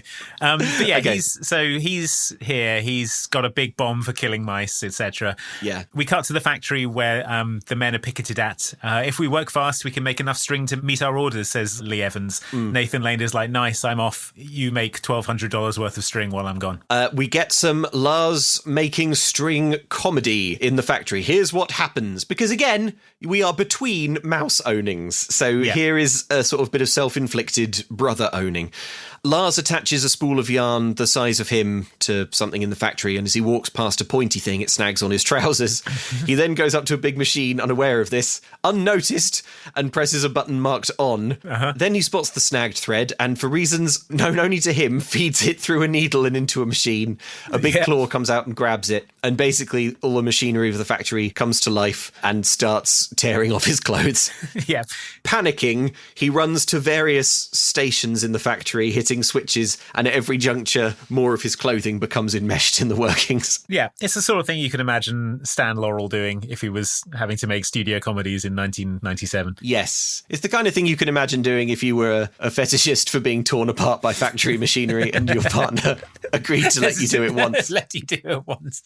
So you had to make the most. You had to really make the most of it. Yeah, really get the most out of the experience. Meanwhile, Christopher Walken searches the house for the mouse. Yes. He spies some mouse droppings on the floor. He gathers them as evidence of mouse. He eats some. What's this, he says? Slight calcium deficiency. I've written, seems unlikely if it ate an entire wheel of Gouda. Well, it is slight, Maybe before then Yeah. it was severe. Maybe that's why the mouse had to eat all that Gouda. I guess it can only absorb so much calcium. Yeah, so we see that Caesar is a sort of high-tech pest maniac. Yeah, who eats mouse droppings. Yeah, my kind of guy. It's like if you had a fetish for eating mouse droppings. And your Yes. partner- Yeah, your partner was like, or it's like if you had a fetish for hunting mice. Yeah. And it was like, okay, you can I'm do going it all once. I'm going all in with like Geiger Yeah. counters and infrared goggles and stuff. And eating mouse. Yeah. So we got to Ernie. He makes a payphone call to the people at Zepco. He says, my brother and I have decided to reconsider. We'd love to discuss selling our factory to you. No. We mustn't meet in the office because, of course, he remembers that right now Lars is in the office getting like stripped naked by machinery. So he can't go there. So instead, he proposes that they meet at Elman Square under the big clock at noon. And then the strangest scene in the film. Which is saying something. What happens, Andy? So we cut to him waiting in the square in the snow. He's sat on a park bench. Opposite him, two ladies are sat at a bench. They have weird hair. Yeah. He waves at them and they wave back and giggle. He stands and walks over to the ladies, but his hat blows off. The two Zepco mooks arrive, but Nathan Lane chases his hat into the street.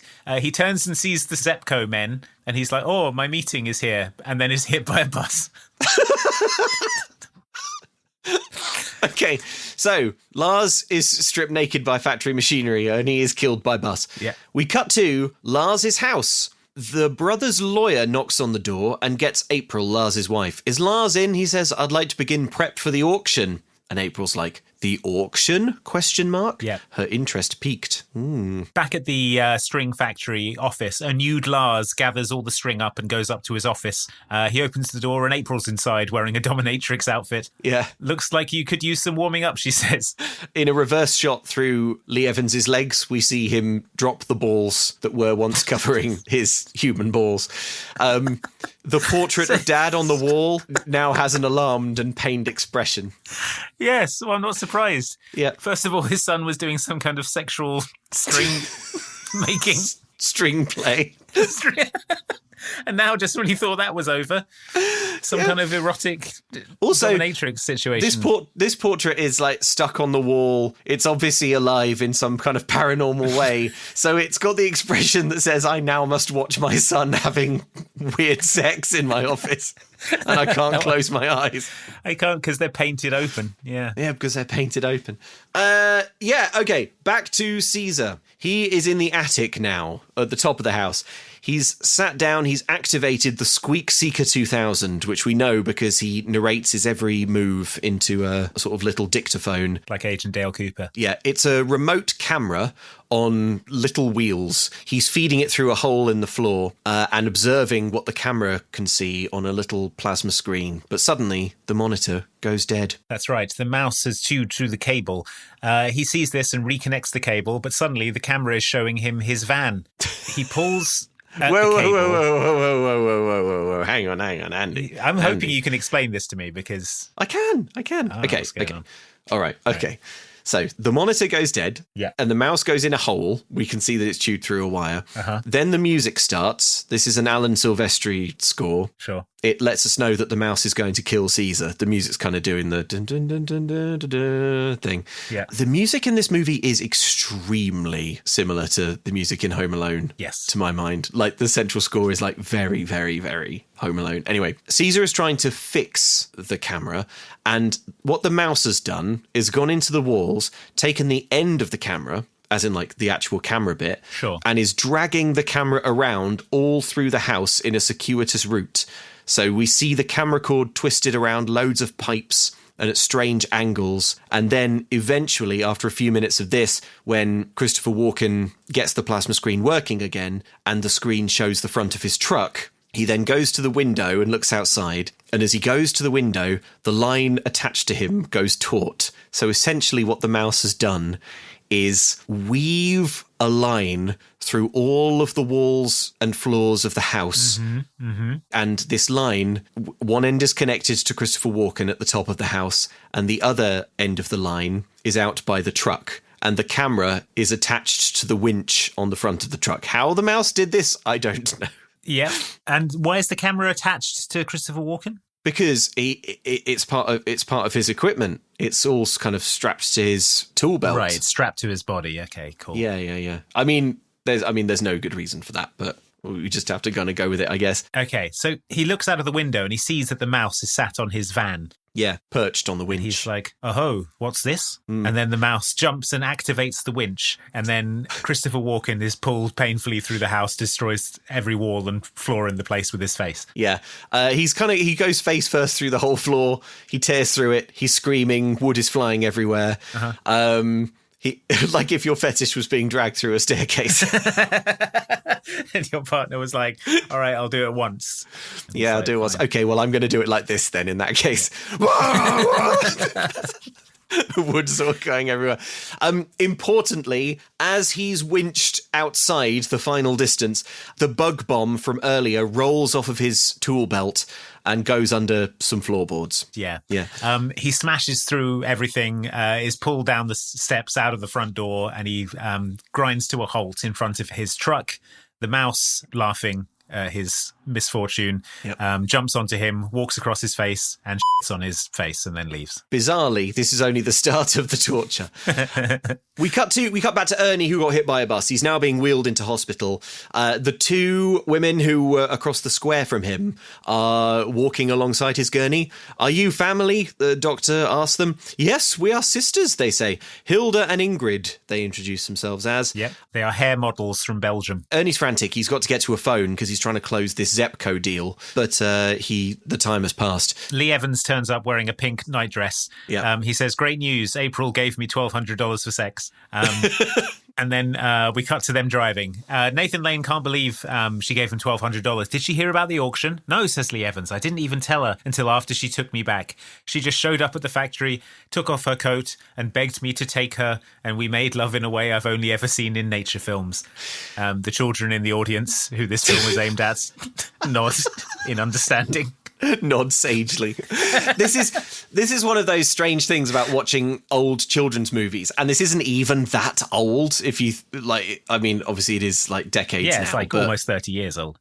Almost 30 years, but it like that doesn't really feel that old, does it? But then there'll be something like this, or the way that this movie opens on a funeral, and it's like today's audience of children, many of them won't have had a conversation yet about death. It's become like a slightly more. I believe it's become a slightly more formalised part of childhood that you don't know about death, and and then at some point it becomes like a conversation you start to have, and the concept is introduced gently and slowly. Okay. Whereas if you were a parent when this came out, it would be like, okay, we open on a funeral, and your child looks at you questioningly, and you're like, okay, I guess we're doing this then. Okay, so that's when someone dies. Will I die, Daddy? Oh, yes. Yes, but not before me, probably. Okay, right. And everyone will die, will they? Okay. Yes. I didn't ask to be born, Father. You most of all, Timmy. You'll die the most. You'll die the most of anyone. Will everyone die, Dad? Oh no, Jimmy, just you. just you. This film was made just for you, to introduce you to the concept of death, because you're the one who's going to experience it. How will I die, Daddy? Well, look at the screen, Timmy. You see the coffin launching the man into the sky? Yes? Well, memorise the details, Timmy. There's your answer. There's your answer. So the brothers are driving back to the house. They nearly confess their lies to each other, their respective lies being that Lars is keeping from Ernie that there is a buyer for the factory, and Ernie keeping from Lars that he tried to sell the factory to Zepco, but they are distracted by Caesar's truck getting towed the other way. Yeah, they race to the house and they see Caesar being carried out of the house on a stretcher in traction. Did you catch the mouse? Asks Nathan Lane. What's that? Horse? Fiendish. I won't eat it, says Christopher Walken. Oh, my God. Caesar, what happened? Please, sir, he's not well. Try to think. Did you kill the mouse? What's that? Horse? Fiendish! I won't eat it! No. No. How'd you find him? Where was he? 911 call. No voice, but we can hear screaming in the background. He's locked in a trunk in the attic. We'll call you if we get any leads. I think this scene is f***ing funny. The way that What's that horse? Fiendish. I won't eat it. The way that the paramedic wheeling him in says, "Please, sir, he's not well." So the mouse has repeated its trick. It locked him in a trunk in the attic. And what a trick. Bearing in mind, when we last saw Caesar, he was attached by a cable to the front of his truck. Somehow this mouse that is about 5 centimetres long and weighs like 3 grams got him back into the house, tortured him for hours, locked him in a trunk, then called the police to come and get him. Yeah, I think I would struggle to do any of that as a human man. Yeah, yes. How did the mouse do it? I like that it all happens off camera. It's left to the imagination. It's left to the imagination. It's good. Yeah. The boys go inside and survey the destruction, of course. And the house is basically destroyed. The kitchen is destroyed. Looks like Caesar decided to make himself a sandwich, they say. And then Nathan Lane looks at this sandwich on the kitchen countertop and he says, "Pickles, arugula and capers. He toasted the side with the cheese, but not the other side, so the arugula doesn't wilt. How did he know to do that?" And then we realise it wasn't Caesar at all, but the mouse made this sandwich. Because as Ernie goes to pick up the sandwich starts to walk away. So they know that the mouse is under it. Also, I don't know how much time we have to get into the depths of Caesar's torture, but just before this, they find his dictaphone and they press play on it and they listen to a little bit of his torture, which is recorded. And it's mostly Caesar going, "What is that? What is that?" And then the sound of some kind of heavy machinery activating. And then a load of screaming. He shears off 2 of his fingers from his left hand. Yeah. This is when Ernie says, "I don't think we're dealing with an ordinary mouse," by the way. Okay, so anyway, the sandwich. Lars grabs an iron skillet. He slams it down on the sandwich, but the mouse is too quick. The skillet pings a spoon into some shelves and all the shelves fall down on Lars and Ernie. Yeah. And Lars and Ernie lie in a heap of flour, hitting each other with skillets as if it's their fetish and they persuaded their partner to let them do it once. Yeah. The mouse flees. Nathan Lane chases it and follows it into a chimney. He starts climbing the chimney. They're tilting big time here. Ha ha ha, he says, confident in this situation. Yeah, so, okay, look, brothers, I know you hate this mouse, but don't follow a mouse up a chimney. Even if the mouse doesn't do any mouse antics, which it most assuredly will, you'll probably die doing this. Well, it's just every scene in Home Alone where Daniel Stern is like, "I've got him," and you're like, you don't got him. This is like the overconfidence of a wet bandit here as he climbs up this narrow chimney after a mouse. The climbing speed of a mouse. Yeah. Ernie has got quite far up. He's sort of halfway up the house, which is a sort of 4-story building. He gets halfway up this chimney and then becomes lodged and stuck. He starts to say he can't breathe. He starts hyperventilating and panicking. Yeah. So Lars goes for a flashlight. As Lars goes for a flashlight, we see the mouse pushing the tap off of a gas outlet. The flashlight is broken. It's out of batteries, so Lars can't see. And the mouse, unnoticed, nudges a pack of matches towards Lars and then scuttles away. Yeah. So Lars turns and sees the matches and goes, "Oh, good, some matches. I'll use this to see up inside the chimney." And as he does this, Ernie says, "Lars, do you smell something? It smells like gas." Yeah. But just then, Lars lights the match and there is an absolutely astonishing shot of both brothers being engulfed in flames. Yeah, like immolated. You see Lars's face get sort of engulfed in white hot flame in slow motion. He kind of like his eyes go wide and his mouth forms an O and the fire goes from yellow to white hot. It's kind of the closest thing it looks like is the Ark of the Covenant scene. Like, obviously there's no blood and skull collapsing and stuff, but it's got that same sort of almost like horror adjacent energy. You know what it reminded me of is the memorable shot from the start of the first Final Destination film where the fireball moves through the plane. Yes. Like immolating everyone as it goes. Yes, it is. Yes, it is like that. It's nuts. The flames like fully engulf both of them. Lars is blasted backwards across the kitchen into a china cabinet, which shatters. And Ernie is launched like a rocket skyward out of the chimney. He goes about 400-500 feet in the air. Oh my God, I had the same estimate. Really? Yeah. I think it must be about that, yeah. And then he lands on the lake, but the ice is thin, so he smashes through the ice and he rockets to the bottom of the lake where he lands in the bathtub next to the cardboard lady. Yeah, and the music goes as if to say, a sexy cardboard lady. A sexy lady. Yeah. Feast your eyes, fellas. Yeah. Getting fired into the dresser and getting fired out the chimney is totally in keeping with this movie's madcap Tom and Jerry physical comedy nonsense.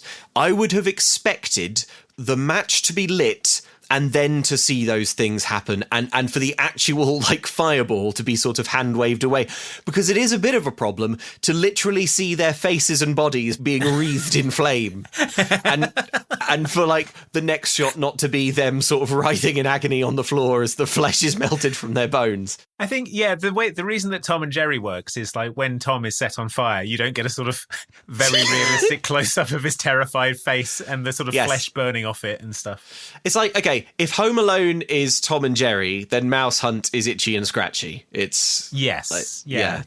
But it's like, those ultra-realistic SpongeBob or Ren and Stimpy close-ups. Oh, it's yeah. That kind of level of shocking detail that you really didn't need. It's frickin' choice. Okay. So the mouse looks at Lee Evans. Yeah.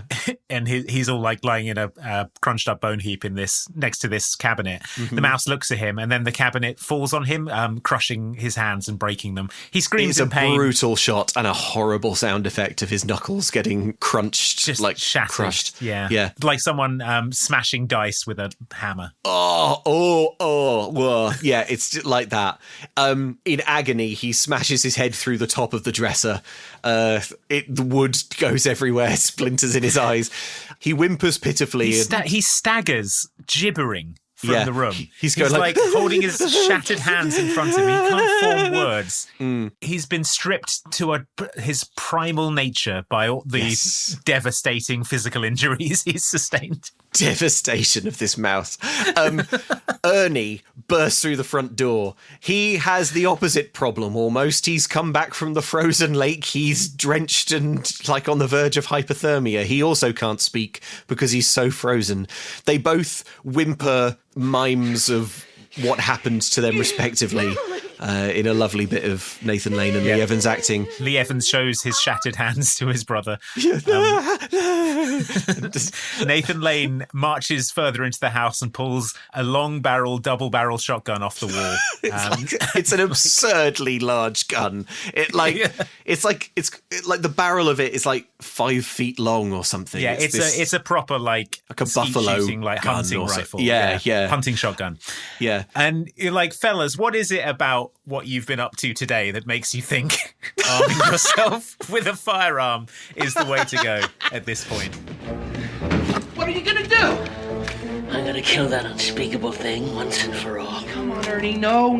Stand back, lads! I'm a man on a mission! Look, this is how accidents happen. Come on, Ernie. Now put the gun down. Calm down. Come on. I'm gonna blow his furry little head off. And I'm gonna splatter his devious little mouse brain from here to Kingdom Come! No, you're gonna blow a hole in the wall! Come on! It'll be worth it! Look, think of the auction!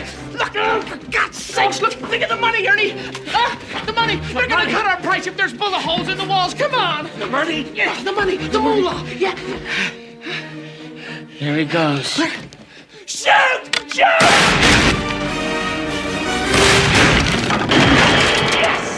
Hit the piano! So Nathan Lane is just wildly firing at anything that comes in front of him. Pianos, his own brother, but mice. They've lost everything. They have so little left. They're little more than beasts now. There are now 3 animals fighting in this house. Yeah, the humanity has been stripped from both brothers. Who was the real monster and who was the real mouse? Who's the real mouse?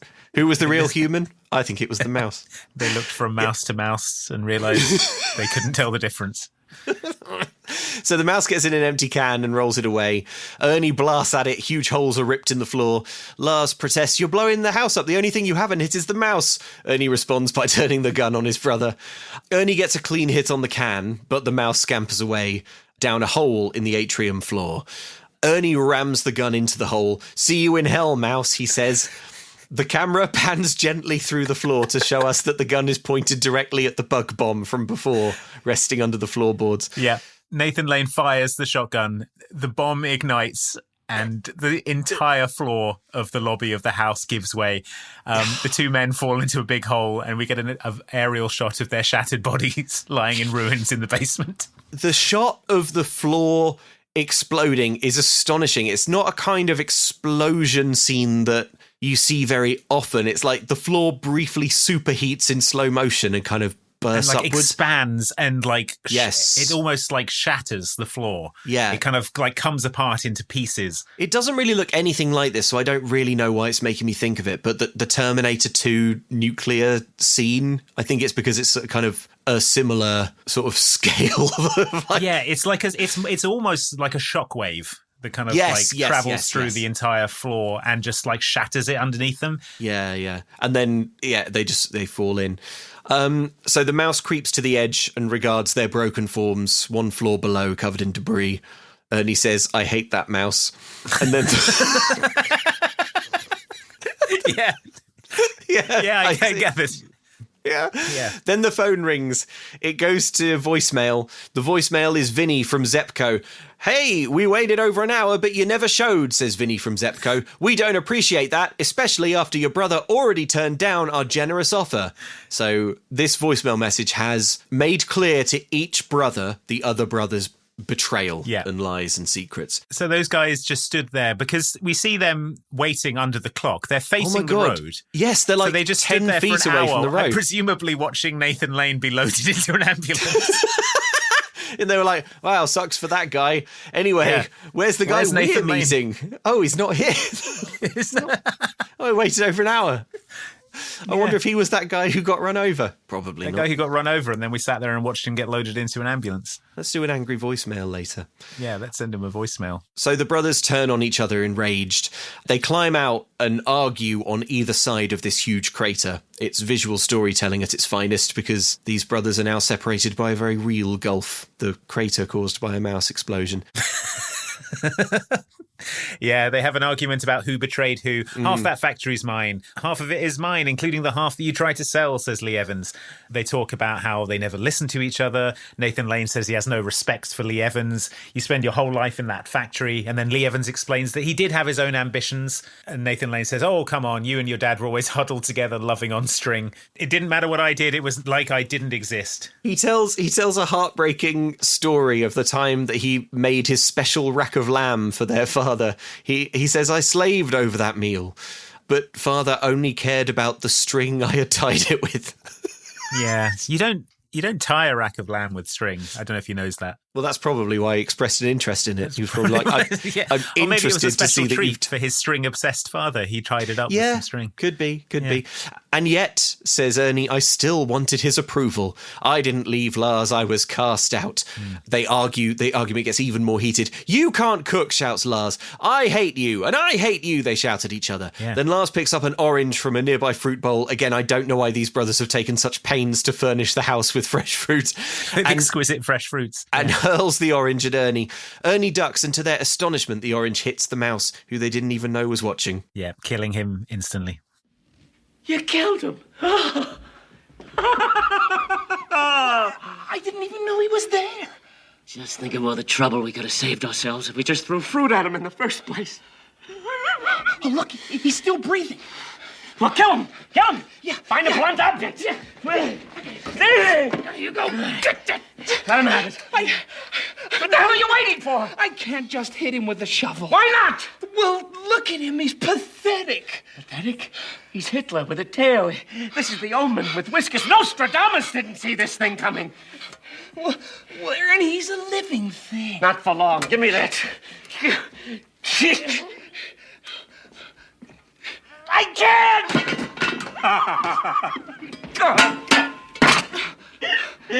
Look at him just lying there. It just doesn't feel very sportsmanlike. We better do something quick. I think he's coming too. See, they're nice. Yeah, they are nice. See, they're nice. They can't even kill a mouse. The mouse is nice as well. The mouse is of nature. The men are of nature. Oh, men are animals too. They were once. In a way, in a way. The mouse is just trying to get them back to nature. He's trying to get them more in touch with their bestial side. By killing them, yeah. He wants them sort of stripped bare of their humanity, running around the house, kill or be killed. He wants to prove that at their base level, men are just beasts. Exactly. And it's so easy to make it happen. And that's what the mouse is doing, and it's good. All it takes is one bad day. It's the Joker and Commissioner Gordon. Yeah, it's falling down, but a mouse is there. Falling down brackets, but a mouse is there. So we cut to them in the car. They have the mouse in a box, which is addressed to Fidel Castro, Cuba. They arrive at the post office, drop the box into the mail slot and wave goodbye. Hasta la vista, you little rat bastard, says Nathan Lane, which is pretty cool. Mm-hmm. We get a brief montage of the brothers getting their lives back on track. Yeah. April writes them that check. They repair the house. We see them putting down some rugs. All of the damage that the mouse done is sort of plywooded over within a few days. We see in Havana, Cuba, the package is being weighed on a scale. Damn Americans always trying to cheat us, say the customs people, and it is stamped insufficient postage. Oh dear. At the house, which has been restored, I like the idea that if it wasn't stamped insufficient postage, they would have sent it to Fidel Castro. Fidel Castro, yeah. If they put the right amount of postage on it. Yeah. He's Mr. like, Castro, here's a mouse America sent you. America sent you a mouse. It's like, damn, I should have let the Russians have missile sites here. His eyes seem to say. We cut to the auction of the house. The house is all done up all fancy. Loads of people are there. It's a black swanky tie folks event. Mingling in the lobby. String quintet. The boys speak about how they finally made it. Lee Evans gives Ernie Pop's lucky piece of string. He says, "I'm glad you kept it. He wanted us to share it," says Lee Evans. "I think if he were here right now, he'd be proud of you." And then Nathan Lane says, "I think he'd be proud of us." It seems as if the brothers have been brought back together like their ghost of their father inhabiting a mouse wanted to happen. Yes. And thus its work is complete. Seems like the movie can just end. But oh wait. Who else is at this party? Why, Ingrid and Hilda are here. The Belgian hair models. They've done their hair up like string, like spools of string. And when Lars sees this, he immediately falls hard in love with one of them. Yeah, he's sexually attracted to one because her hair looks like a spool of yarn. Yes, and that's his thing, as we saw from the factory scene where all his clothes were pulled off. Yeah. Ernie goes to the kitchen. He is followed by Mr. Falco, who you'll remember is the man who collects houses by this particular architect. Yeah. Mr. Falco starts eating cherries and moaning. Like he doesn't even know what happened to that one president. Yeah. He wants to circumvent this whole auction. He says, "You call off the auction and I will write you a check for 10 million right now." He writes the check and offers it. Young Luke becomes extremely anxious because Ernie politely declines, confident that a mouse hasn't come back from Cuba to ruin the auction. Outside, Lee Evans talks to the Belgian woman with hair who looks like string. Yeah. She's excited about string factories, unlike his hateful wife who hates string. At the door, his hateful wife who hates string. Ernie lets her in. She's obviously there to get half of Lee Evans's money and scheming. Ooh. A woman tells Ernie that his crepes are magnifique. She says the raisins are a nice touch. Raisins, he says. And we as the audience go, oh no, it's mouse As this happens, we see Lars heading out to take some trash out, and as he's taking out the bins, he spots in the snow the box with a hole chewed through, and he goes, "Ah!" like that. Yeah. Just does a jump scare scream, knowing that the mouse has come back from Cuba to ruin the auction. Question, why did the brothers put a return address on the box? Oh, that was a mistake. I'm not sure they did. Well, how did it come back to their actual house? Surely it would just be sent to the post office and then destroyed if no one claimed it. I would think probably the mouse wrote the address. Of course. Somehow. Of course. The mouse wrote the address on the outside. I mean, if you can get a tortured Christopher Walken into a trunk, it'd be easy. He can write the address. Yeah. The mouse has broken Christopher Walken's spirit. It probably reached out to him psychically and was like, come to the post office and write this address. Yeah. Yeah, it's a sort of Renfield character for this mouse now. Whenever there's something you don't understand how the mouse did it, a broken Christopher Walken off camera. A nude Christopher Walken with a mouse tail fashioned from sort of twine hanging from his buttocks. Filthy felt ears flopping on his face. Okay. So the auction begins. Lee Evans is frantically miming to his brother Ernie about a mouse being there, but he doesn't understand. Yeah. Ernie puts the lucky string on the lectern and he starts to give a speech. Lars is just miming mouse in the back of the room. He doesn't really understand. Yeah. But suddenly the mouse comes out of the lectern and eats the lucky string. Oh, no. A brutal disrespect. A brutal disrespect to the brothers and their dead father. Ernie discreetly picks up the auction gavel and starts trying to subtly kill the mouse while he does his speech. I don't know why they don't take the obvious path of doing nothing and leaving the mouse be, because no one bidding on this house is going to not buy it because there's one mouse. There's one mouse, yeah. But you have to remember that more than anything on earth, these brothers want to kill this mouse. It's become so he's trying to personal. do a sort of like talk about their journey with the house, but as he says it, he's sort of smashing the lectern a million times with a hammer. He finishes his speech and then he goes to the back of the room. He tells Lars about the mouse eating Pop's lucky string, and then Lars shows him the box. I told you should have weighed him, says Ernie. And then they go to find the mouse. The bidding starts on the house, and a lot happens in a short period of time here, but there's a sort of auction going on simultaneously with the brothers attempting to catch and kill this mouse. So here's what we've got. Suddenly, the brothers see that the mouse is at the top of Ingrid's hair. The bidding is at 2 million. The lads flank the two sisters.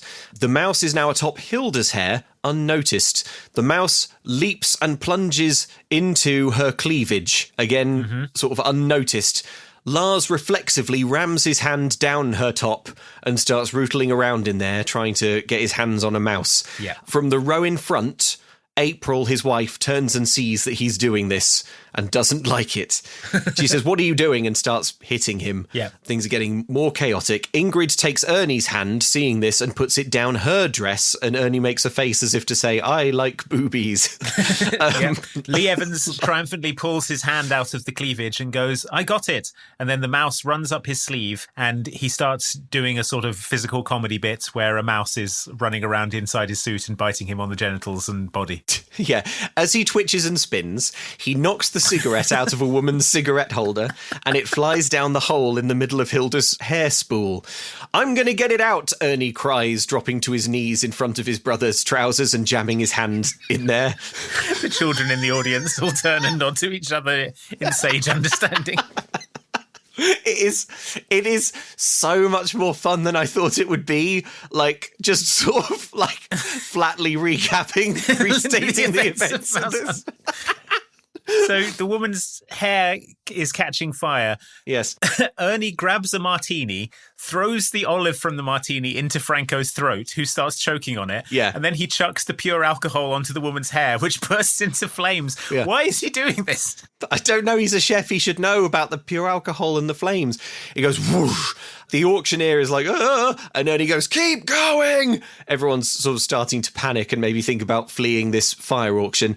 Falco is Heimlich maneuvered, and the olive flies out of his throat and into the mouth of April, who is there sort of cruelly lambasting Lars for his incompetence. The bidding climbs ever higher. She starts choking on an olive. Yeah. The bids are going higher and higher. We're up to 16, 17 million. The mouse is running around. The woman whose hair is on fire, she gets it extinguished by someone with a jug of water. Lee Evans runs in with a hose that he intended to use to put out the fire. But Nathan Lane says, "Good idea." The mouse runs into a mouse hole. "Let's put a high-powered hose into the wall and turn it on," suggests Nathan Lane. A good idea. A good idea. "Turn it on full blast," he says. "We'll flush him out." Lee Evans sprints outside to the back of the house, turns on the tap. In his haste and enthusiasm, the tap comes off the hose. He now has no way of shutting off the water and it's on to the max. As the walls fill with water... remove the hose from the wall. Oh, yeah. Take it outside. He could put his foot on the hose pipe. Yeah, he could unplug put a it from kink in the hose pipe. He could just bend it.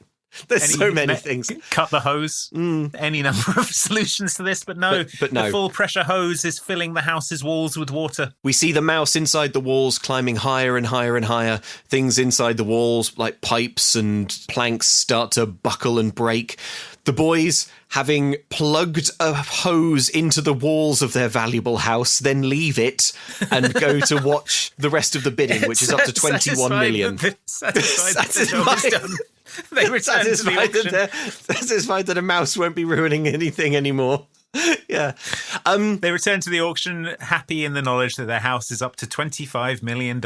Yes, as we see the mouse fleeing a wave that is rushing through the walls. The entire house's walls are filled up with water. We see a moose head in the auction room. Its eyes are watering as the pressure builds up. 25 million going once, twice, and just before the gavel comes down, stressing out little Luke, the walls explode with water and the entire auction is swept out onto the lawn. Everyone is sort of swept down the stairs and out into the front garden. All the fancy people are waterlogged and half drowned. "Don't go," says Nathan Lane as they all get up to leave. "That was just a demonstration of how durable a LaRue is. Now you know this house will last forever," he says. And then the entire house collapses behind him, killing anyone who wasn't lucky enough to be swept out of the front door. Yeah, if you were sort of swept into a wall and pinned there briefly. Yeah, or just in the bathroom, while that was all taking place. Lars's wife, April, laughs and gets off with a rich Texan man and everyone leaves. Yeah, he gave her the Heimlich and she liked him. She likes it. The brothers are once again alone with nothing.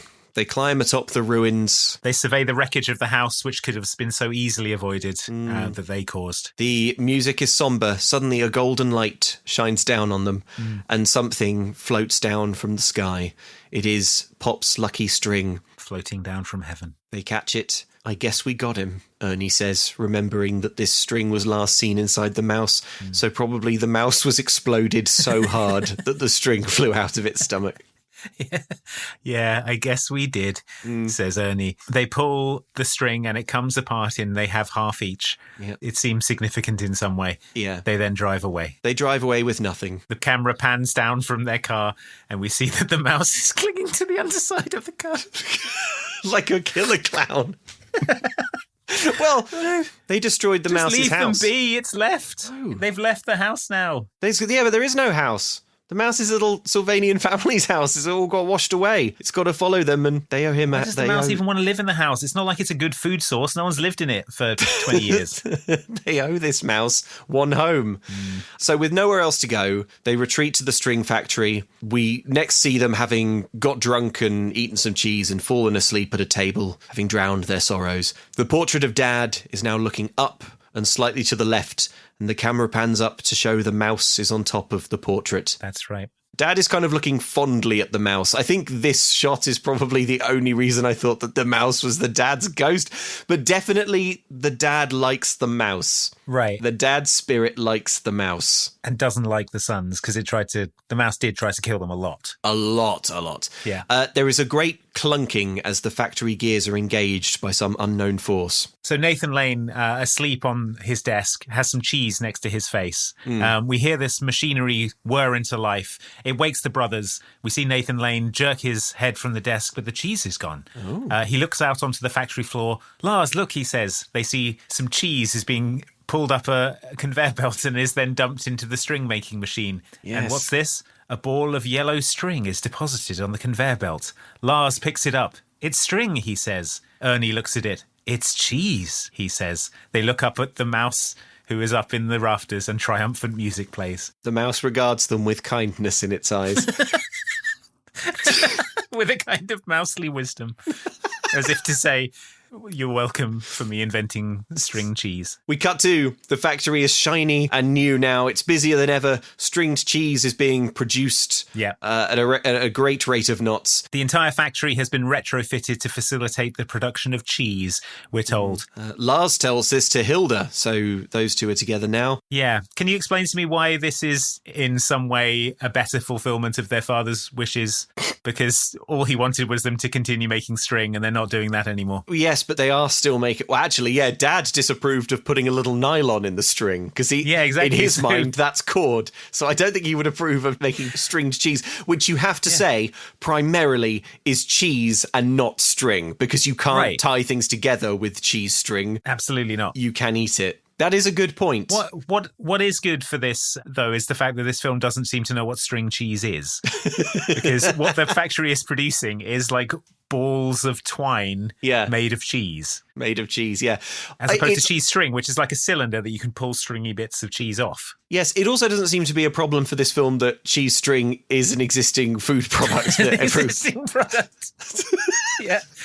So all you can buy from this factory is a ball of twine that's actually made of cheese and it looks like it weighs about 2 or 3 kilograms. It doesn't really look like you could easily get the end of the, like, one piece of string. No. If you were to eat this as a snack, you would be there for hours and you would first have to find, like, the end of it. And then you'd put that in your mouth like a piece of spaghetti and then I guess just sort of slowly unspool it into your mouth. It's basically like if you took a bag of shredded cheese from the supermarket and just sort of rolled it around in your hands until it became like a snowball, and then just peeled bits of shredded cheese.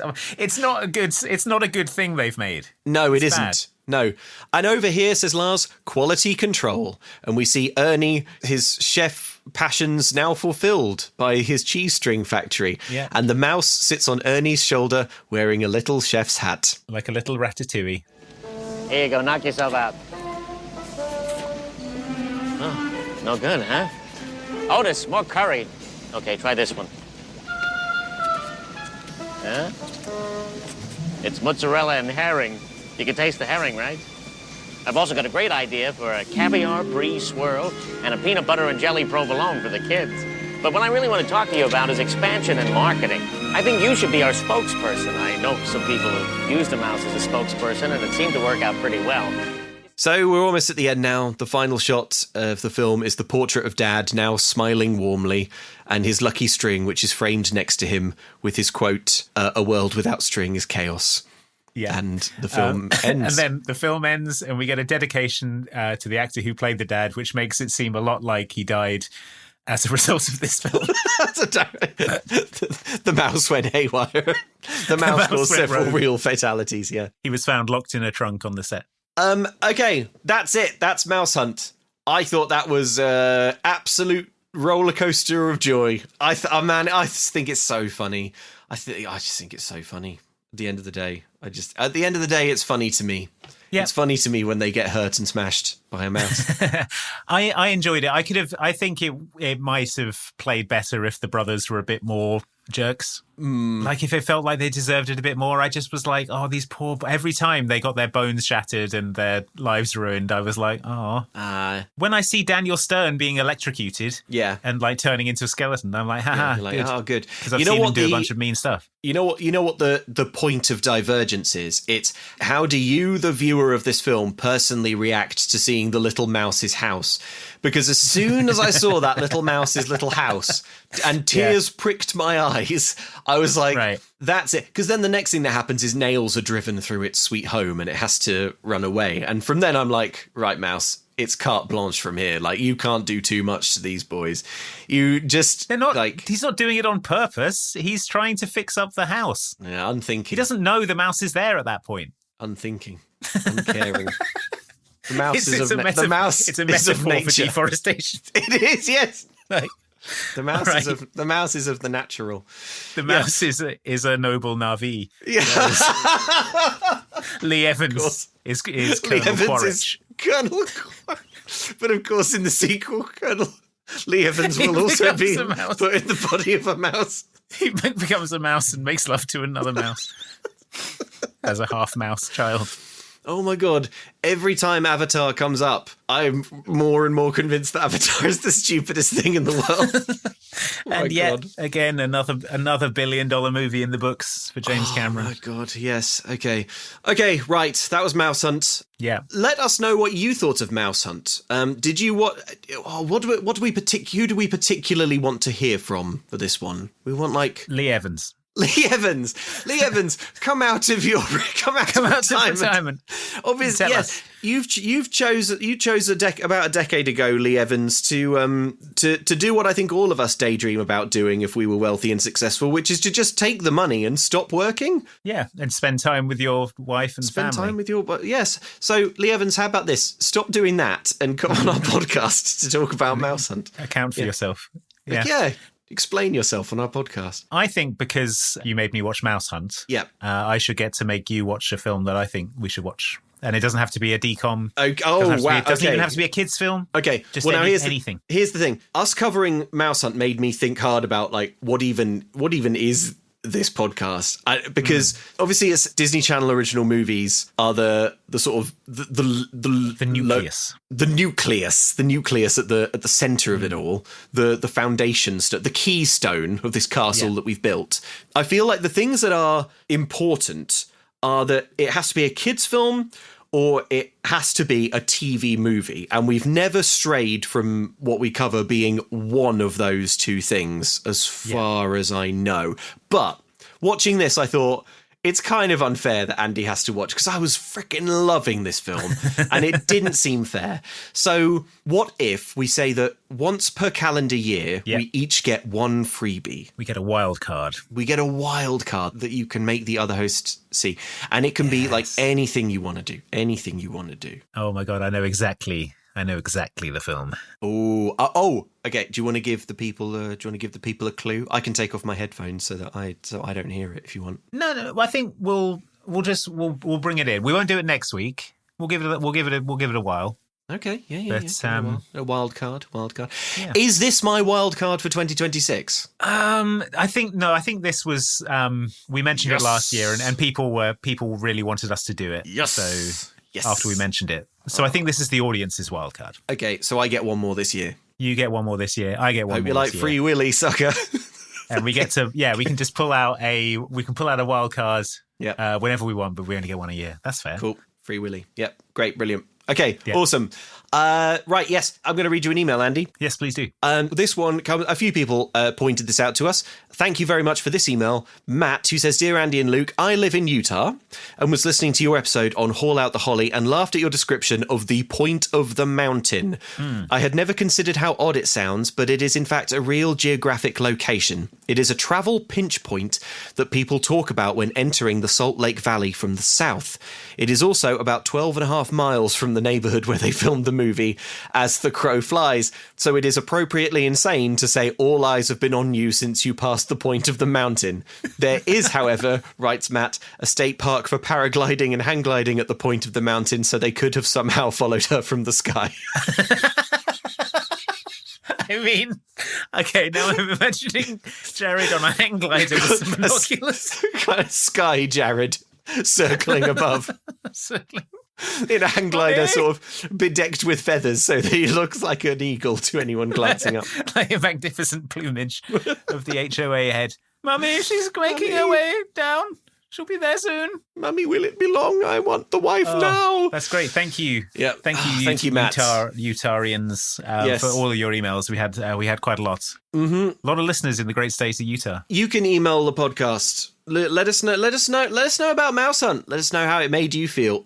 Let us know if you're on the side of the mouse or the brothers, and we'll do a kind of straw poll. I wouldn't even say I'm necessarily on the side of the brothers. I just think they don't deserve all that. Right. I think is my position.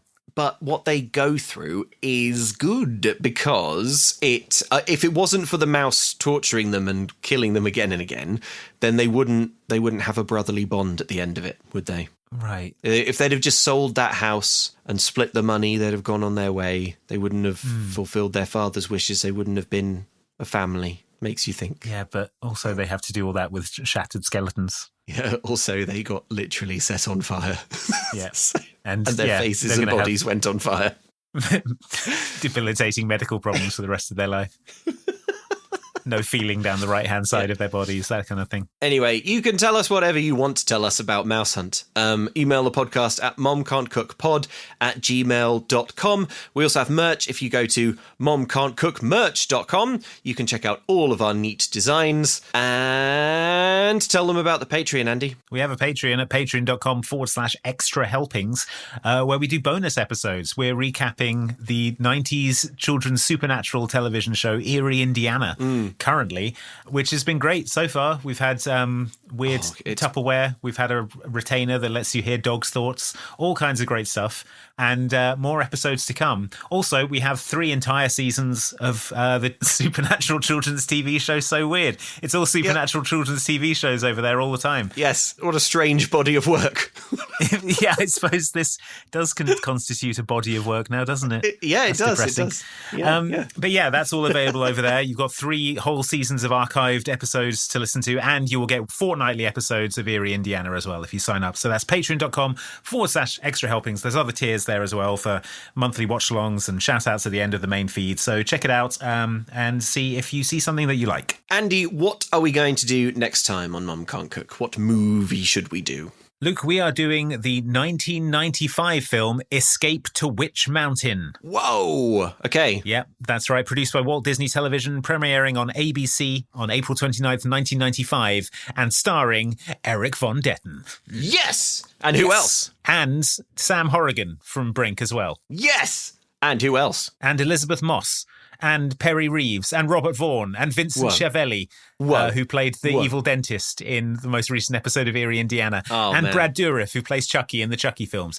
No way! It's going to be great. Oh, that's going to be amazing. They've made Witch Mountain like 3 or 4 times, right? Disney's remade it. Sequel. This is a remake of a 1974 film. So let me just read you the description. I've never seen any of them, and I know nothing about them. I don't know what the Witch Mountain is. I'm excited. Yeah. In this remake of the famous 1974 film, the story is retold of humanoid alien twin babies who are found near a mysterious mountain. What? Accidentally separated, they grow up in the same town, not knowing each other exists. What? Just as they discover their relationship, an unscrupulous local entrepreneur decides to use their supernatural powers to make himself rich. Only the mountain's mysterious powers can save them. Yeah. Okay. Yeah. Right. Good stuff, right? Not what I was expecting. Well, I thought it would be a sort of race to a mountain. Not a bit more about twin alien. Twin aliens have to get to a psychic mountain. Fine. And one of them's Brink. Yeah. Can't wait. Okay, that'll be lots of fun. Join us next time for that.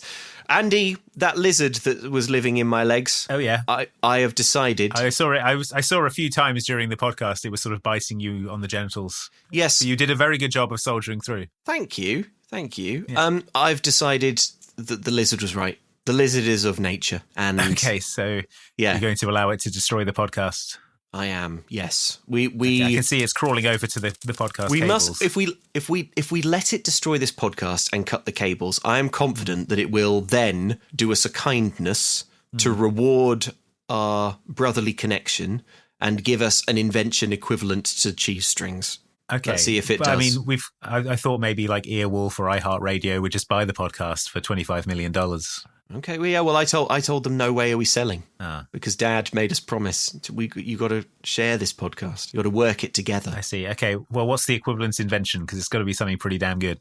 I don't know. Well, let's see what the lizard comes up with. Okay, the lizard's cutting the cords now. The podcast is broken. Okay, it's flipping us the bird. It's coming back with a bag of flaming hot Cheetos. Those already exist, lizard. Yeah. Also, you didn't make a flaming hot Cheeto. You've literally bought us a bag of flaming hot Cheetos. So you know we can't make these, right? Lizard hands. It's flipping us off. Yeah. Oh, it's going to bite the big. It's going to bite the big cable now. The one that really cuts the podcast off. Right. Well, there goes the cable. I imagine I'll be cut off mid-sentence.